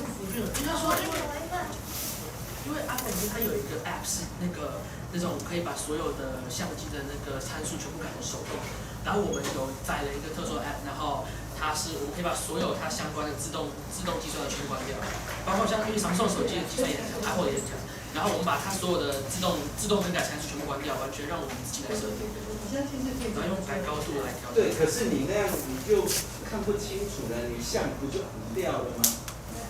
其实你们比较有趣的是，因为你们的物距跟你们的 lens 的距离其实是固定，不过就是它 lens 如果变厚的话，其实还是会有点差别。可是有可能那个物距，就是跟我们平时测尺的方式有点习惯不一样，就是你应该先考虑你这个物距是在沟通类底层还是外的。你懂我意思吗？就是说那个。你是说物距趋近零吗？哦 ，OK， 可是，那一项的确就是我求的，因为他们 R 0/1加 I 分之一，然后 F 分之一，可是他们那个 R 的趋近于零，可是你这样不是的，还是有一个 physical 的距离，不没关系啊，你们有量到那就好了。只是你要那么说，你们为什么这个数据其实根本完全没有理清楚。对，你那个字太小。没有，你这个要重做。而且你们是用有一点好像是扫描还是什么，不是直接记录进去，就字体就已经糊掉了。没有，还是说是因为你没有，他们用截图的。截图嘛，对啊。不用。为什么不做一个表？表本身就可以直接插进 PPT 里。如果大家有兴趣的是，有一张我一直想问那个，我大概不知道我这个问题很快，就是你们在那个观察的你们各种看的之间那个对比一下，它有一边是绿色，一边是绿色，那个是 false color 还是 real color？让你觉得有意思。可是它为什么不是什么呢？它为什么是绿的？然后剩下那边剩下。对啊，可是他为什么不是？对啊，可是他为什么不是最先？如果你是isotonic，如果你是 square， 为什么这个是绿的？所以就是你的可能包含的，你是对，其实那是一个因为它上下对啊，不过那是会边边的，反正只是好玩的现象。所以你们看到的其实不是 square， 你看到的其实是彩色。你在把它变成 grayscale。但是我会调那个距离，让它呈现不出来彩色，就彩色的部分。说距离是调相机。好像表现呈现不出来彩色，所以其实是他们就是说色彩越讲越就是越让我觉得波长造成的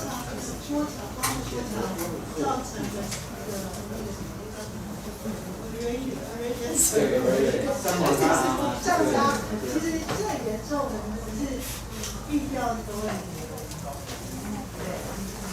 然后他好像就想要利用这样的东西取个平均，对，他讲的感觉，对，算是到底存在，对，好，没关系。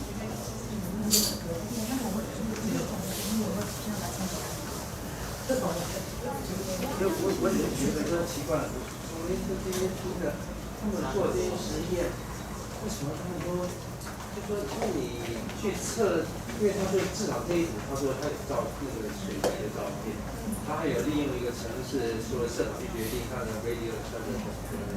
但我都没有看到他们说的是说，好像你决定出来这个 R 以后，你带进他的那个自动理论 R 以后，他到底对他让你那个。你得到的那个 radio temperature， 你跟你真正的照片 fit 的时候，到底 fit 成什么样子？他们对，他就假如说，我就弄完以后，对，就是这样，它就是圆的东西了。然后就带进公式里面，然后我就有一个 effective 的那个 focal length 就出来了，然后我就开始就设法 fit 一下，然后好像就觉得很高兴了这样。可是我觉得很简单。昨天我们在讨论这些理论，事实是事实，然后可是，就是我们现在发现，他们看 system， 他们不是讨论事实，他们就是找一个 model 去 fit。对，有一个公式可以套，我就试试看。那就是说事实不重要，最重要是逻辑对的，所以就跟我们现在所有的一般叫做在解释系叫做不会先去看事实，就先讲说我有没有一个合理的解释。只要合理解释这个事情，都被就是问题就在我们现在就不看事实，就只要合理的解释。那他们昨天的那个报告，他有办法去找他的？我没有这个第一次听。他们对，然后对，然后这个他们都有做，可是就是这个就是反正因为。中学老师就有教这个刚才那个什么专业，他也不管他是自己一个科技啊，对，因为他说他有一个半径，那我们就用半径嘛，所以就都弄完，但是没有去讨论它的整体列式到底是什么样的，我现在用到底合不合理，是有点可惜的，也不能是可以做。不过我在想，在中学的话，在公式的话。就当做反正就对了，我没办法，就没管那么多了。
对呀，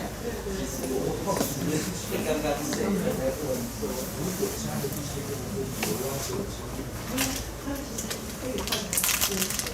我知道，比如说稀饭啊，红卫兵。好会吃的。我们要去啊，我要去。我等下下午去哪里？延伸出去可以。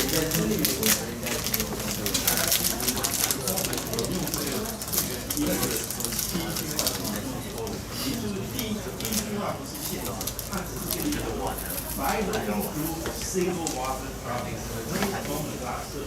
one can observe that droplet tank has an imaging system。就是在跟你讲，这个水滴滴水上面有这个作用，后面这才是它要求的。前面那个只是在跟你讲这些，因为你只能用一个水滴而已啊，你从头到尾都有水，这个就是有一点误解了啦。你这样就有点误解。因为这个只有你家有啊，别人都没有啊，那怎么办？那第一句话是一个叙述，它真有这个功能。那所以说，你可以在电池没关系，没有，不要说是一个而已。不是第一句话注意在这仔细水滴是水滴，那个不是限制你的，那不是跟你讲的水滴有这个功能，后面才是说，那你就请去研究，你就只要接一个。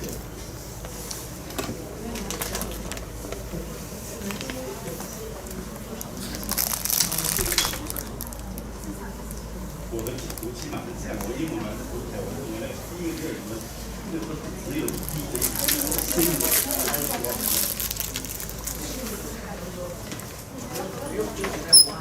电视挖的那个颜色，电视28、58、78点水，变糖水，就谁会对？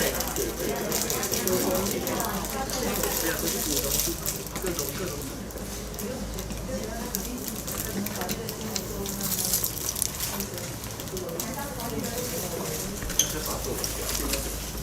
对呀，它这样表格输入，它把表格输出了，让它解析度不够，然后太小，读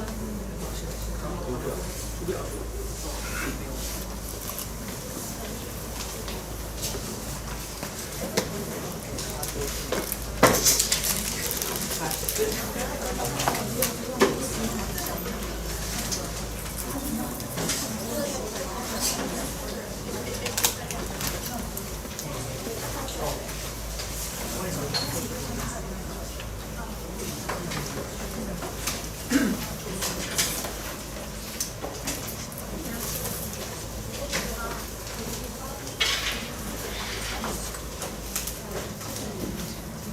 大家都准备好了吗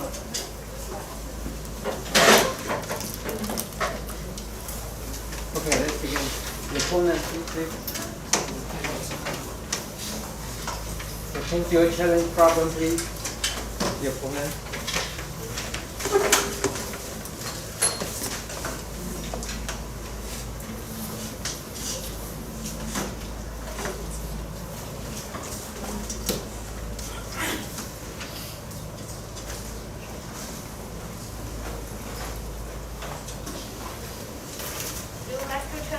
Number 15, vegetable. No, sir. 15.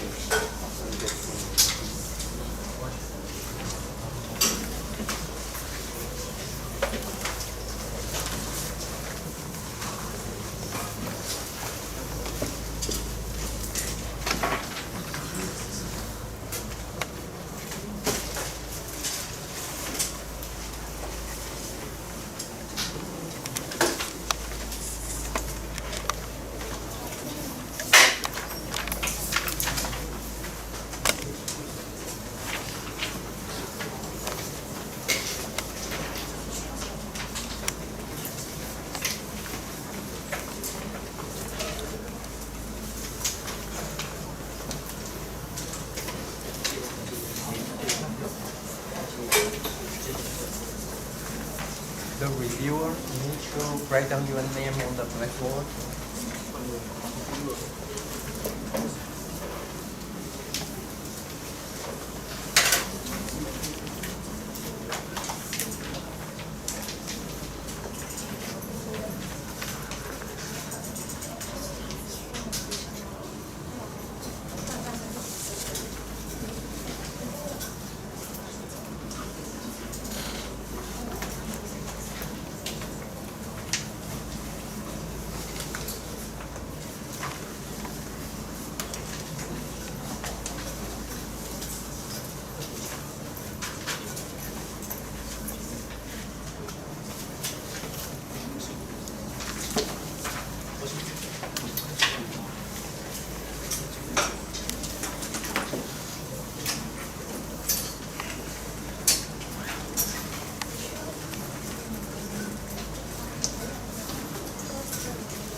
Steve, begin. Hi everyone, we are Group Robert Rocky, and we are going to present West Group. So for the phenomenon 1, if the water content causes the retraction of the tracing paper. Basically, if you expose the paper to the water, it will furls. And it also shows the regular pattern of how it screws. Like if you expose the paper with water at this side of the paper, it will furls like this. But if you expose the paper with the water at this side of the paper, it will furls like this. So the way you expose the water to the paper will decide how it furls. So for phenomenon 2, if you put tracing paper on the surface of the bed of water, it will retract into a complete cylinder and it will unwind in a few seconds. So in a review, we can see the manufacturing process of tracing paper, which has two different stiffness in different directions, which is LS and LF. Two of them are vertical to each other. Well, the blue line, we can say the blue line is the length of the flexible fiber, which is the softer one. And the red line is the length of the stiffer fiber, which is the stiffer one. And literally, it is the softer fiber which furls. And the fourth one says, water will penetrate layers of fibers, leading to the furling and unwind of tracing paper. So this shows how the paper furls. There are many layers of fibers in the paper. If uneven distribution of the water in different layers will cause the furling phenomenon. And if the water distributed into every pieces of the paper, it will make it unwind. So we got three hypotheses. For the first one, the tracing paper has fiber just in two vertical directions. The thickness of them are different. And the mechanism of the above mentioned phenomenon is moisture or temperature. There is no difference between the front side and back side of the tracing paper. And the characteristic of the liquid has something to do with the rolling phenomenon. So due to the time concerns, we are skipping the process of the experiment 1, 2, and 3. We are jumping into the conclusion of them. So if you have any question about this process or how we do the experiment, you can ask us in the discussion time.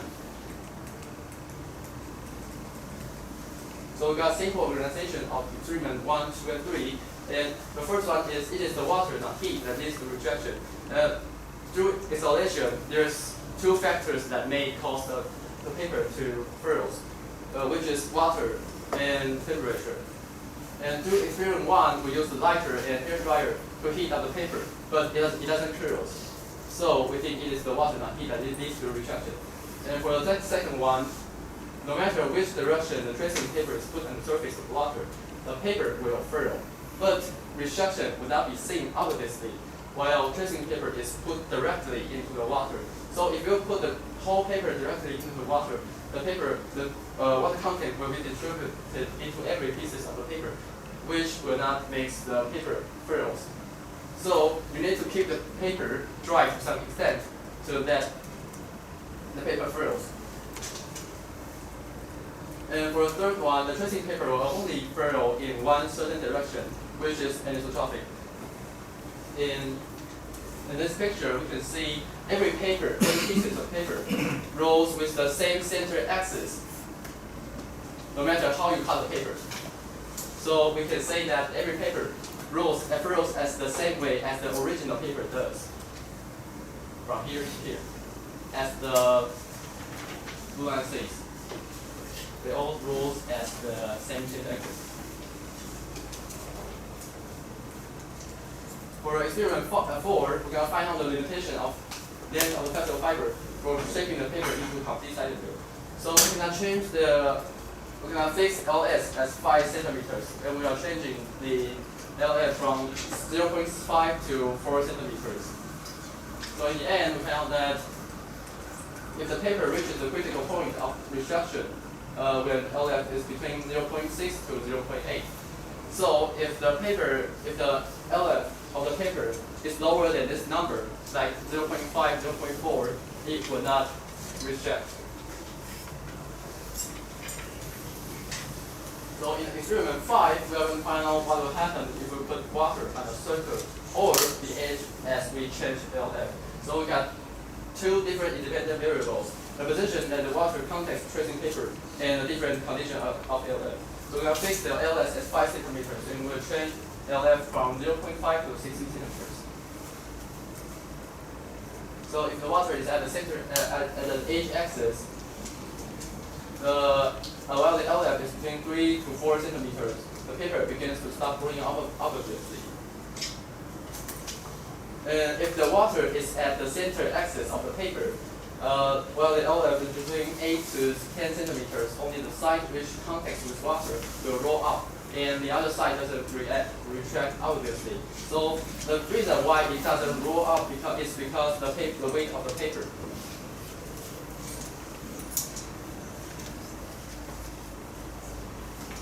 We will find all the liquid-related factors that influence rolling speed. So the idea is if the surface tension of liquid is a factor that influences the speed of retraction. So we got our hypothesis. The smaller the surface tension of the liquid is, the faster the tracing paper furrows.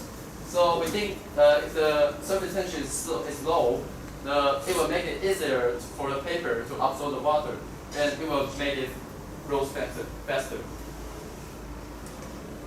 So in the part 1 of our experiment, we're going to change the different kinds of liquid, and we'll find the speed comparison of the retraction.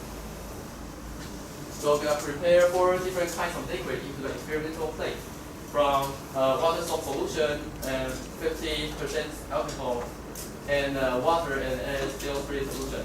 And we will place the tracing paper horizontally on the water at the same time. And we will repeat the experiment for 4 times. So as a result, rolling time span from low to fast, water salt solution, the paper in the water salt solution reacts the fastest, which is faster than the one in the take water, and which is faster than one in the NaCl3 aqueous solution. And while the one in the alcohol is not rolling at all. So in part 2 of our experiment, we're going to change the water at different temperature. The reason why we choose the kinds of the liquid and different temperature as the individual variables is that these 2 factors are the factors that affect the surface tension. So we are also finding out the speed of retraction. We will put the paper into 3 kinds of water temperature. One of water of 8 Celsius degrees and 26 Celsius degrees and 55 Celsius degrees. And if the paper put in the hot water rolls the fastest, well, the paper put in the room temperature is set as the middle, while the paper put in the cold temperature water rolls the slowest. So we got comparison between the 4 parts of the experiment. Well, the surface tension of the aqueous water is bigger than water, which is bigger than salty water, which is bigger than alcohol. The speed of retraction shows the same, shows the opposite from here, where the speed of retraction of the paper in the water salt solution is higher than the one in the water, which is higher than NaCl3 water, and paper in the alcohol is not rolling at all. So in the part 2 of the experiment, where the surface tension of the hot water is lower than room temperature water, which is lower than cold water, the speed of retraction of the paper put in the hot water is higher than the one put in the room temperature, which is higher than the one put in the cold water. So these 2 comparisons shows the same results between the association between the surface tension and the speed of retraction. So in the conclusion, the rolling speed is related to surface tension, and the smaller the surface tension is, the faster it furrows. So we got one interference is that the alcohol one. So we think that the surface tension of the alcohol is too low that it cannot make the paper furrows. So in the discussion time, will the pattern of furrowing be influenced by the way we put paper down on the liquid? They all roll as the same center axis, but the way it furrows may be different. And can tracing paper be reused after it has contacted with water? Yes, it can be reused after being dried. It can be reused, but we will not reuse for the next experiment because you will make some measurement errors. So, how can we improve our experimental devices, the scale of experiments, and the method of analysis? The thing is, we lack mathematical practice, but we don't know how to define when we call it the paper restrict. Like paper, the regular pattern of the rolling is not always the same. So we cannot define the actual timing when it restricts. So in conclusion, if factors influence differently towards two sides of the tracing paper significantly, the paper will roll out.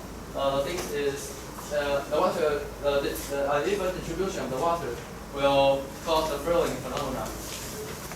But if the water is distributed in every pieces of the paper will stop furling and alvin. So the process of the manufacturing makes tracing paper anisotropic. The paper only rolls up in a certain direction, in a certain center axis. In the phenomenon we observe, it is liquid and temperature that lead to the furring of tracing paper. And if we fix LS at 5 centimeters, the tracing paper will not furrow to the cylinder. If the LS is lower than a certain critical point, which is between 0.6 to 0.8.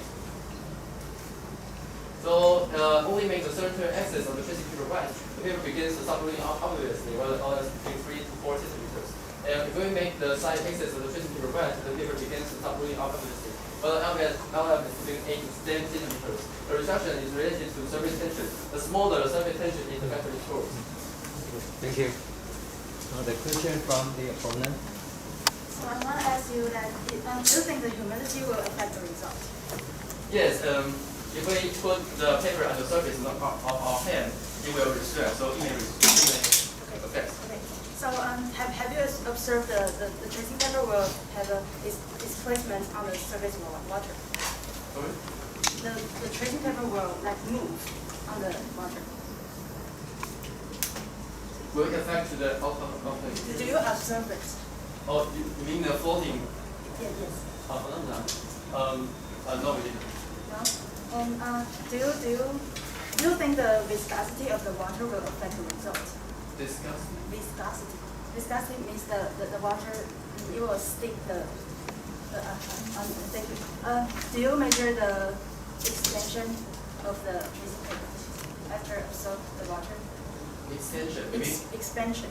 I mean, the tracing paper, it will absorb water and it will expand. Yes. Okay. So, do you observe that the different condition of the tracing paper code, like if the two sides of it didn't touch together, or it will just scroll to one circle or two circles? Yeah. It may happen, but all of our experiment is used while the two sides of the paper is put together. Put together, two circle or? Only one circle. Only one circle and perfectly put together. Yeah, perfectly. Okay. So did you measure the curvature of the circle? Yeah, curvature of the circle. No. No. The zero tracing paper in your experiment will sink under the water. No, it's put on the surface of water. Okay, so is your... Okay, time's up. Thank you. Now the opponent has 3 minutes to clear presentation.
边讲 PF2 就是一些活动的能够他们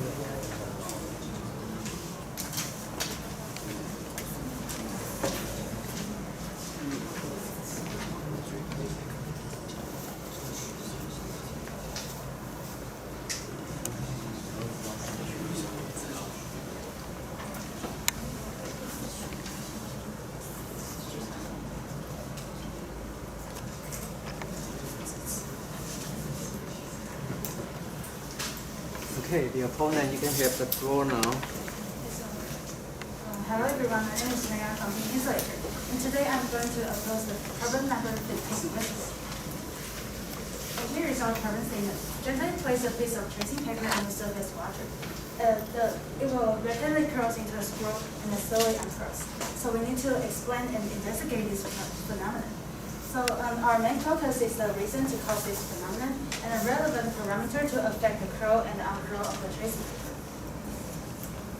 So here is our review of the report. In her presentation, in the theoretical model, she lacked a theoretical model and theory to prove the results and its accuracy or not. So for her prose, he has well explanation for the phenomenon, and for his cons, he lacked of the theoretical model and explanation of it, and he didn't consider enough factor to establish the model. In her experiment, in his experiment and setup, he used water which is not heat to keep the paper dry, and for his prose, he did a sufficient experiment to observe the results. But for his cons, he didn't consider enough control variable, he didn't connect it with the theory, and he lacked of investigation of the poundage of the tracing paper. And for his data analysis, he investigated the limit of the results. He did the how will the position of the tracing paper contact with the water surface results, and the different kind of the liquid affected by and the result of the effect by temperature. So for his prose, he conducted the sufficient parameters, and he clearly organized the result of each parameter. But for his cons, he didn't have comparison between the theoretical and experimental value, and he lacked of quantitative data, and he didn't analyze the curvature of the tracing paper. And this is my discussing point. So in his presentation, the theoretical model, I want to talk about the relative expansion of the two sides of the tracing paper, because he has mentioned that he had measured the expansion rate of the tracing paper and the curling and uncurling of the tracing paper. And for his experiment and setup, I want to talk about whether the water, which is not heat, whether he has kept the paper dry. And the points I want to discuss about is the difference between the tracing paper and the normal paper, and the relationship between the curl direction and fiber orientation, and the difference between the tracing paper and the principle of the water absorption of the tracing paper.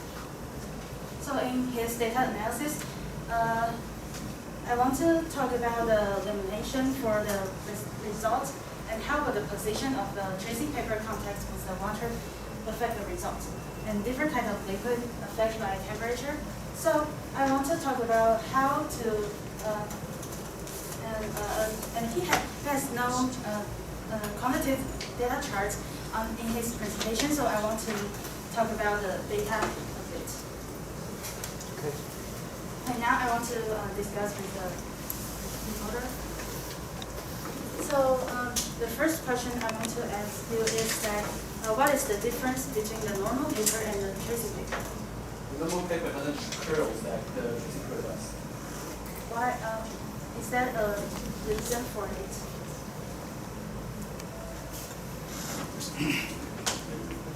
Maybe the material, like fibers, the truth of the fibers. Well, in my opinion, you know that the tracing paper is like immersed in H2SO4 solution, and so the tracing papers absorb the water. The speed of the absorb the water will slower than the normal paper, so it will curl. So yes. Okay, so the next one I want to ask you is that is the time that the tracing paper curl and uncurl different or the same? Sometimes, if the tracing paper is formed into a cylinder, it may take different time for it to uncurl. In different conditions, the timing between the timing of the uncurl time is not the same every time. It's not the same every time. Yeah. You mean a different condition? Yeah, we do a lot of experiment about this one. That every time span between the rotation to unwind is not always the same. So can you show me the? So did you compare with the curl time and the uncurl time? But I think the time is associated to how it curls. But it doesn't curl every time. It doesn't curl the same every time. So the time of the uncurling time is not always the same. So you mean it is really random? Yeah. Depends on how the shape is rotated. But where did you get the data? If there is random, so you have just a little error on it. I've seen. Yeah. And what is the timing?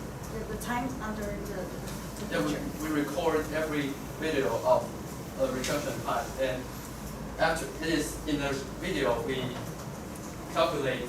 We define the minute it rotates is from putting a paper on the surface of the water and to the time it rotates in the cylinder.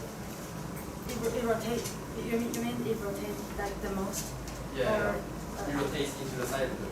So it makes like 19 seconds for a paper in a room temperature water to rotate into a cylinder. Oh, okay. So and what in your like this, it touched the glass of the cup. Yeah. And why don't you put the tracing paper onto the middle of the water?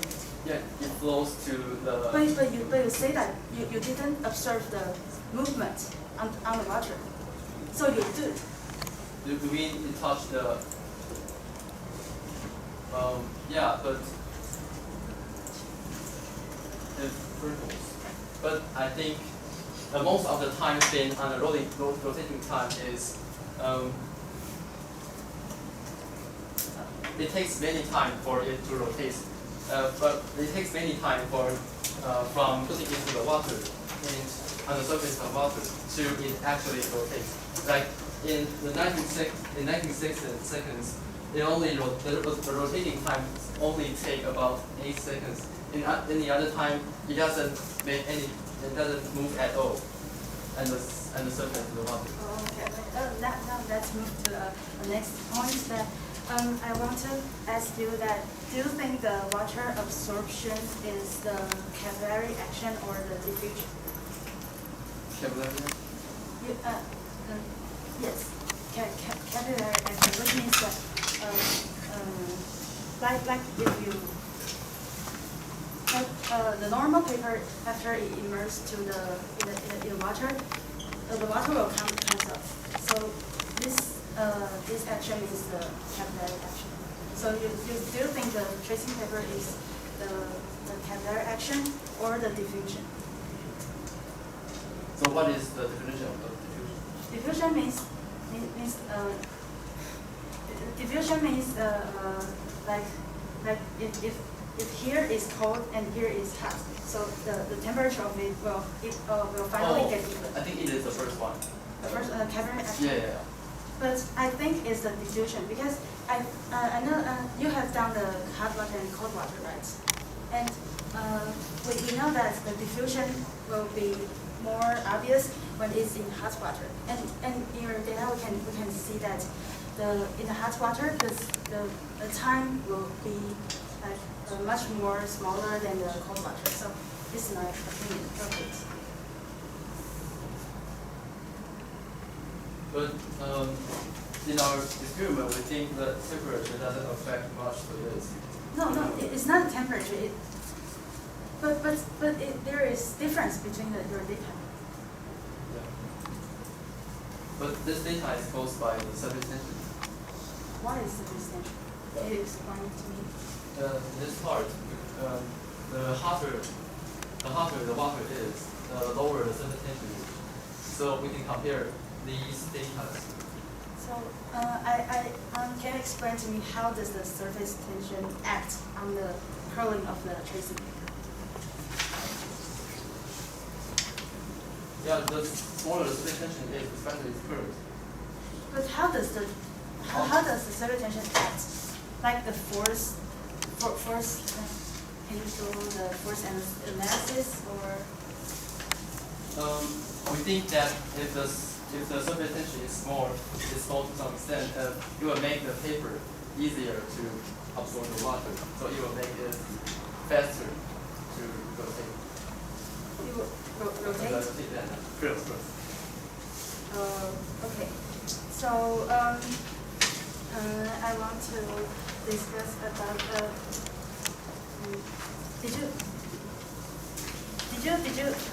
did you measure the Young's modulus of it? Young's modulus of, which means how? Okay. Let me reorganize my course. You have said that the tracing paper has two different directions, right? And why did it only curl at a specific direction? It is the softer fiber that curls. Softer. Yeah. Soft and hard fiber. Yeah, we got the stiffer fiber and the soft fiber, which is flexible fiber. So how do you know whether it's soft or hard? We will test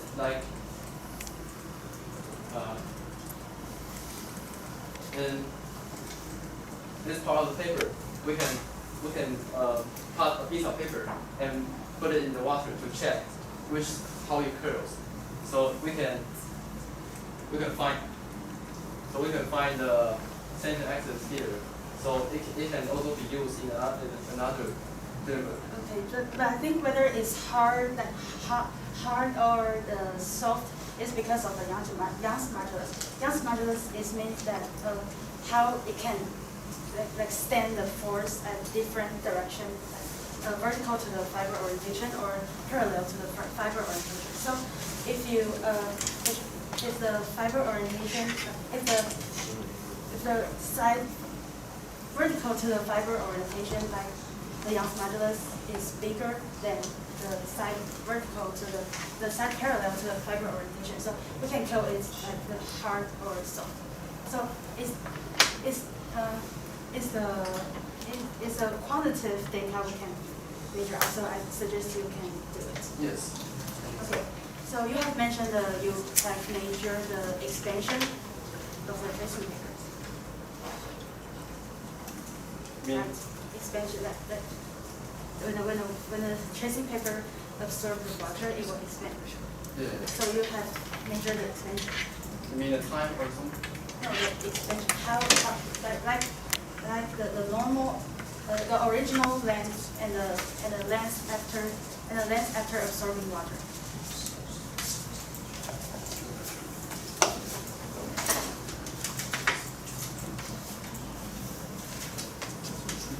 How does the expansion compete with your experiment?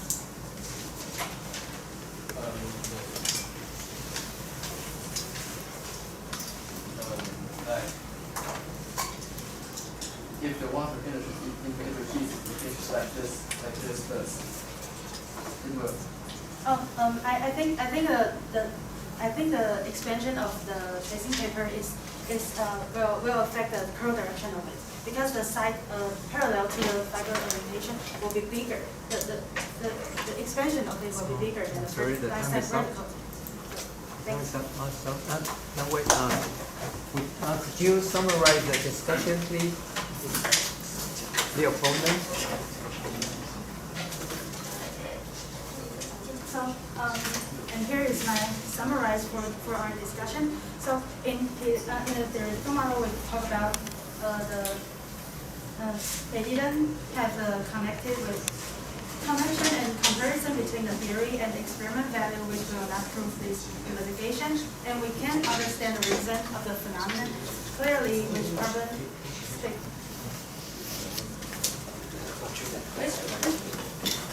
statement wants us to explain. And in her experiment, in his experiment, the process he didn't clearly explain the way he put the tracing paper, or like and how does he put the tracing paper. And I think it's an important point for it. So I think they should consider Young's modulus, because the Young's modulus will affect. Time is up now. I'm sorry. The questions from the reviewer.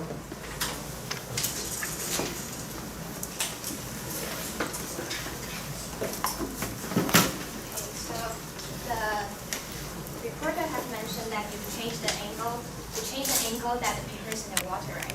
So I don't understand what's the purpose of it. The way we put it. No, like the direction you put in the water. Yeah, this. This one? This is not the direction. I don't know why you want to put in the different ways. We are trying to find out the regular pattern of how it curves. So why do you think it will affect the pattern? Yeah, as you can see, every paper can rolls as the same center axis. So we can say that we can know how it curves every time. So what do you think the factor is? The factor of this is that the different fiber doesn't curve while the other one curves. So that you can see the curl is radical to each other. So you have asked about the reporter about whether the viscosity will affect the paper, right? So what do you think it will affect the paper? I think if the tracing paper curl to like two circle and this here will affect like this, and here will the water viscosity will affect the time that it uncurls. So that I think that's why the time it curls and uncurls are different. So do you think that their result will be one circle is because of the viscosity? No, I think it's because the length of it. Like if it's longer, then they will become two circles. And so you guys didn't concern about the.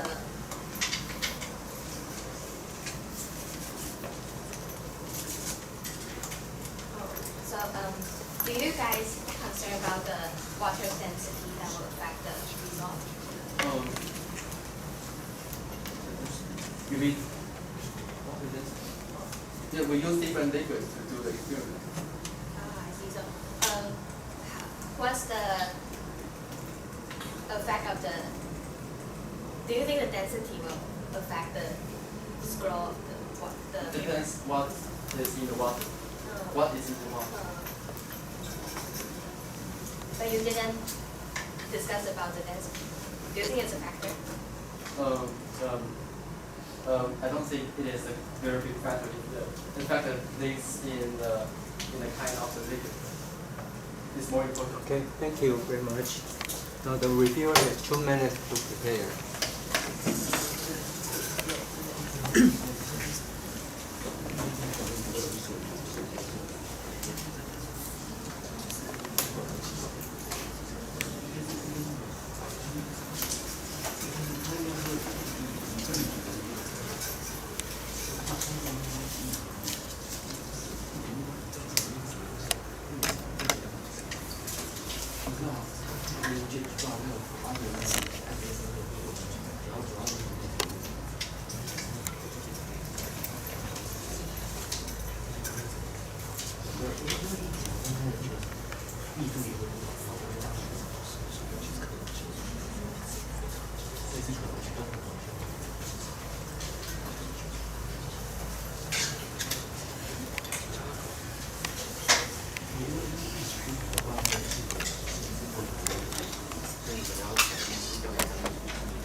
floor is yours.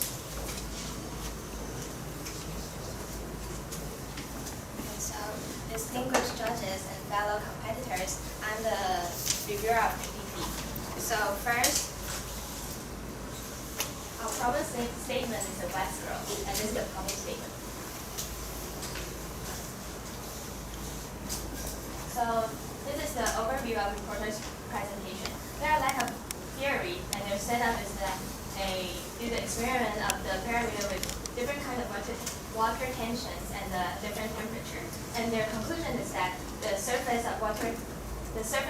tension of the water will, and the speed will be like this. And this is the pros and cons of the reporter. First, the pros is that we think that the reporter has a comprehensive experiment design and result and the sufficient parameters, and their analysis is very clear. And but the cons is that the clarity of presentation is the clarity and the poor time control of the presentation. And there are lack of theory and model and the measurement, such as curvature and the viscosity. And their result and conclusion are different. And the slides are a little bit unfair. And there's a pros and cons opponent. First, the pros is that they have comprehensive conclusion about the reporter and detailed observation about the experiment. But the cons is that the discussion did not focus on the reporters that much. And here's the discussion. The opponent asked that the tracing paper will flow on the water or not, but the reporter didn't observe it. But we think that the floating of the paper should be concerned because it will. We think that there will be a sufficient effect for the paper. And the opponent have asked that if the humidity will affect the phenomenon, and the reporter answered that it's yes. And we also think that if the humidity is more high and the water will be more wet, and therefore the tension of the paper will be more smooth so that the paper will grow faster. And the discussion, opponent asked that is the type of quote-unquote the same? The reporter said that it's not the same every time, and that result fit with our experiment. And opponent have asked that what's the difference between normal paper and tracing paper? And the reporter has answered the fibers, and we think that yes, because in our experiment, the manufacturers of the tracing paper and normal paper are different. Therefore, the fibers of the tracing paper is different. And the opponent have asked that whether the phenomenon caused by capillary or diffusion, and the reporter has asked about the diffusion, have answered as the diffusion. But in our experiment, we think that the capillary is the main factor since the capillary, they contain the water more efficiently. And our question to the opponent have asked about the viscosity of the water impact or not, and they answered that it will change the occur time. And also we think that the density needs to be concerned, while the reporter didn't concern about this. And we think that after drying out the paper will be wrinkled, so we don't think that we can be reduced. And the putting time is left.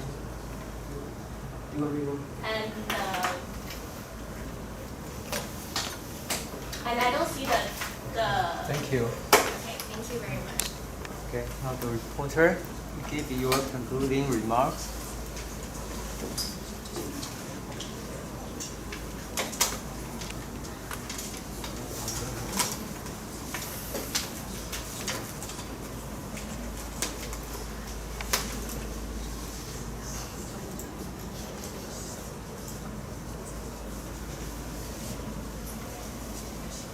Here are our remarks about the experiment. We got experimental. In every time the paper rolls, you may curl differently. The radius of curvature is changing every time, so makes it hard to analyze. And we're putting paper into a surface of water. Every time that the point contact with water, the most previously will change. So it is hard to construct a theory model if we didn't know it. We think differently surface tension is more important than the other factors, like density, because we think surface tension affects the speed, and the density affects the mass of paper actually is also different. So we got future prospects. We should add more videos in the presentation, and we should improve the experimental device to actually check the mathematical statistics. And we will set up a theoretical model, and we should analyze when the paper is true, how the surface tension works. So this is our presentation. Thank you. Thank you. We can have a few questions from the jury.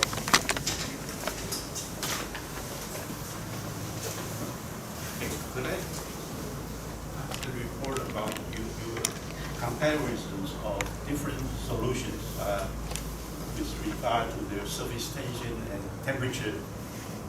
The conclusion, that PowerPoint application. There seems to be, your conclusion is that surface tension plays the dominant role, but I noticed that you have a part 1, part 2 in compare both of them, get the results. I'm confused. How did you get so conclusion? Not this one. Yes. You have a part 1, part 2, and different solutions, a different surface tension, and different temperature.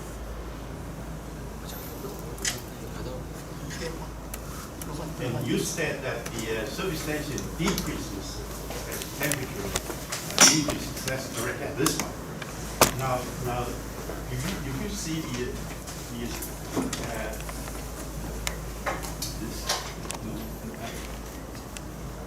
I don't think that's the one.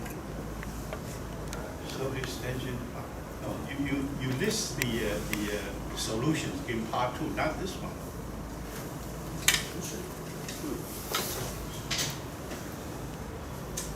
Sorry, I didn't write down the number.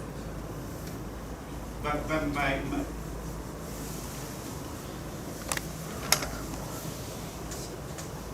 yeah, no.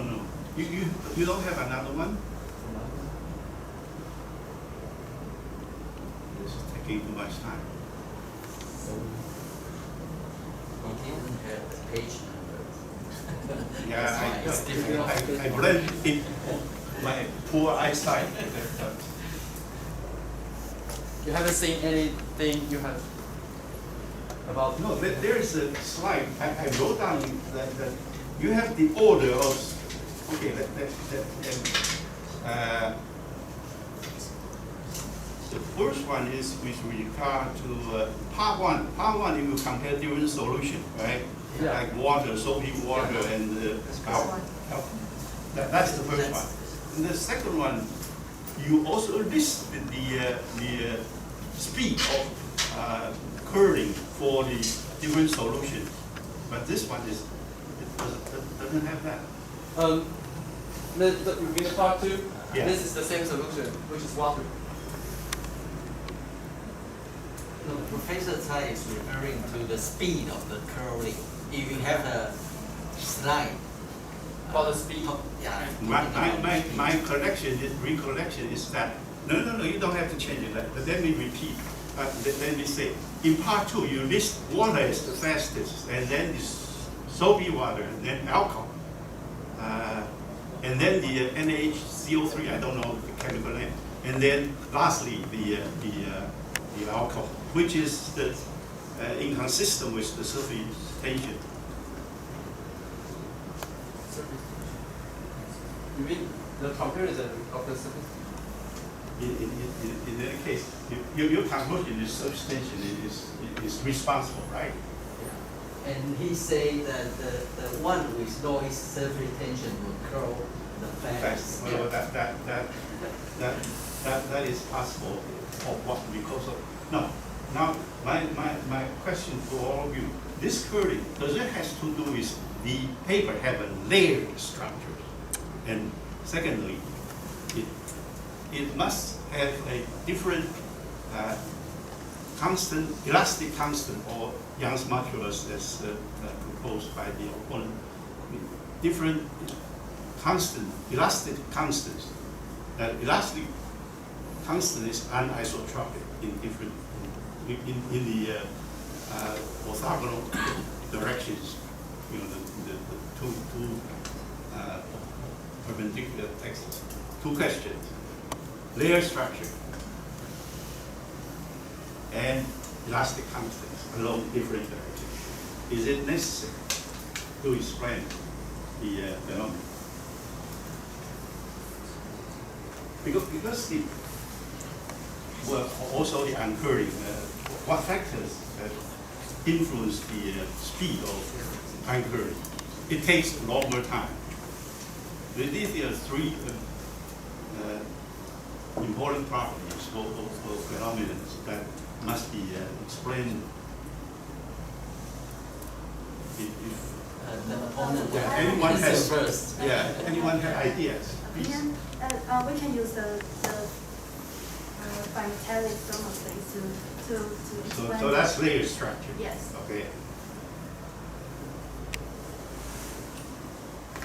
How about you? Do you have any response? You probably Or no? don't have We any. think that the layer structure will efficiently impact the result because the layer structure, like, if it's It's necessary. yeah, because we have observed that the different layering of the fibers will affect the result. Like the different fiber, the different layering. Sure, you correct but why? Because it's about the calibratory force. No. Because it has, it's homogeneous actually before wetting, right? But then you put it in water, the bottom get wetted and change its physical properties. I don't know.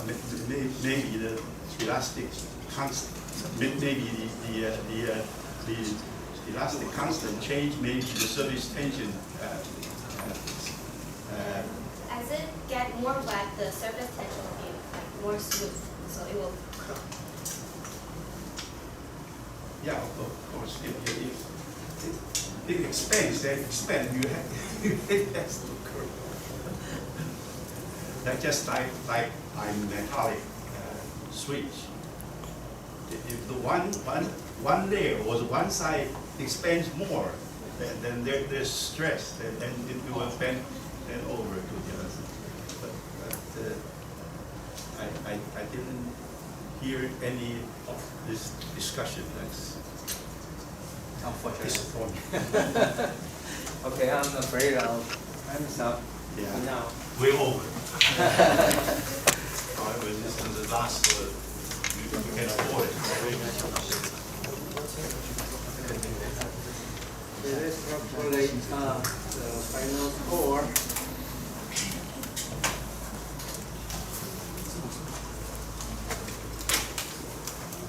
So first is for the reporter.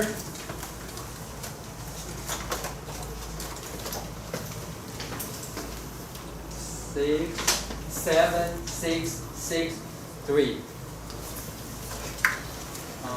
Now, I must suppose to ask you to give some explanation as to why your score is Not low. yet. Not yet. Afterwards. We have to do it afterward, but each score will be different for the reporter and the reviewer, etc. Right?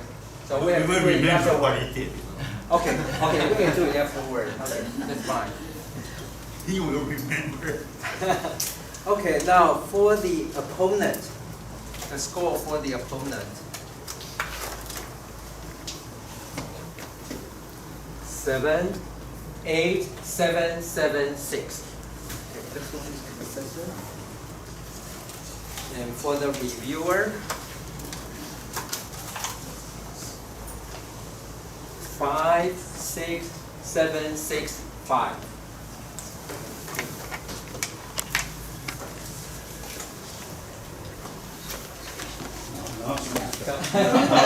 You can choose not to. I'm not forcing you. But Well, as we know, in almost all the experimental research, we are expecting something happen, such as graph something versus analysis. But I didn't really see anything like that here. And not to mention theoretical model, so I just said, didn't expect that. Very good point. So you can take this into consideration your later. Also, his score is always, tend to I try to be consistent Yeah. as required by. Okay, thank you very much.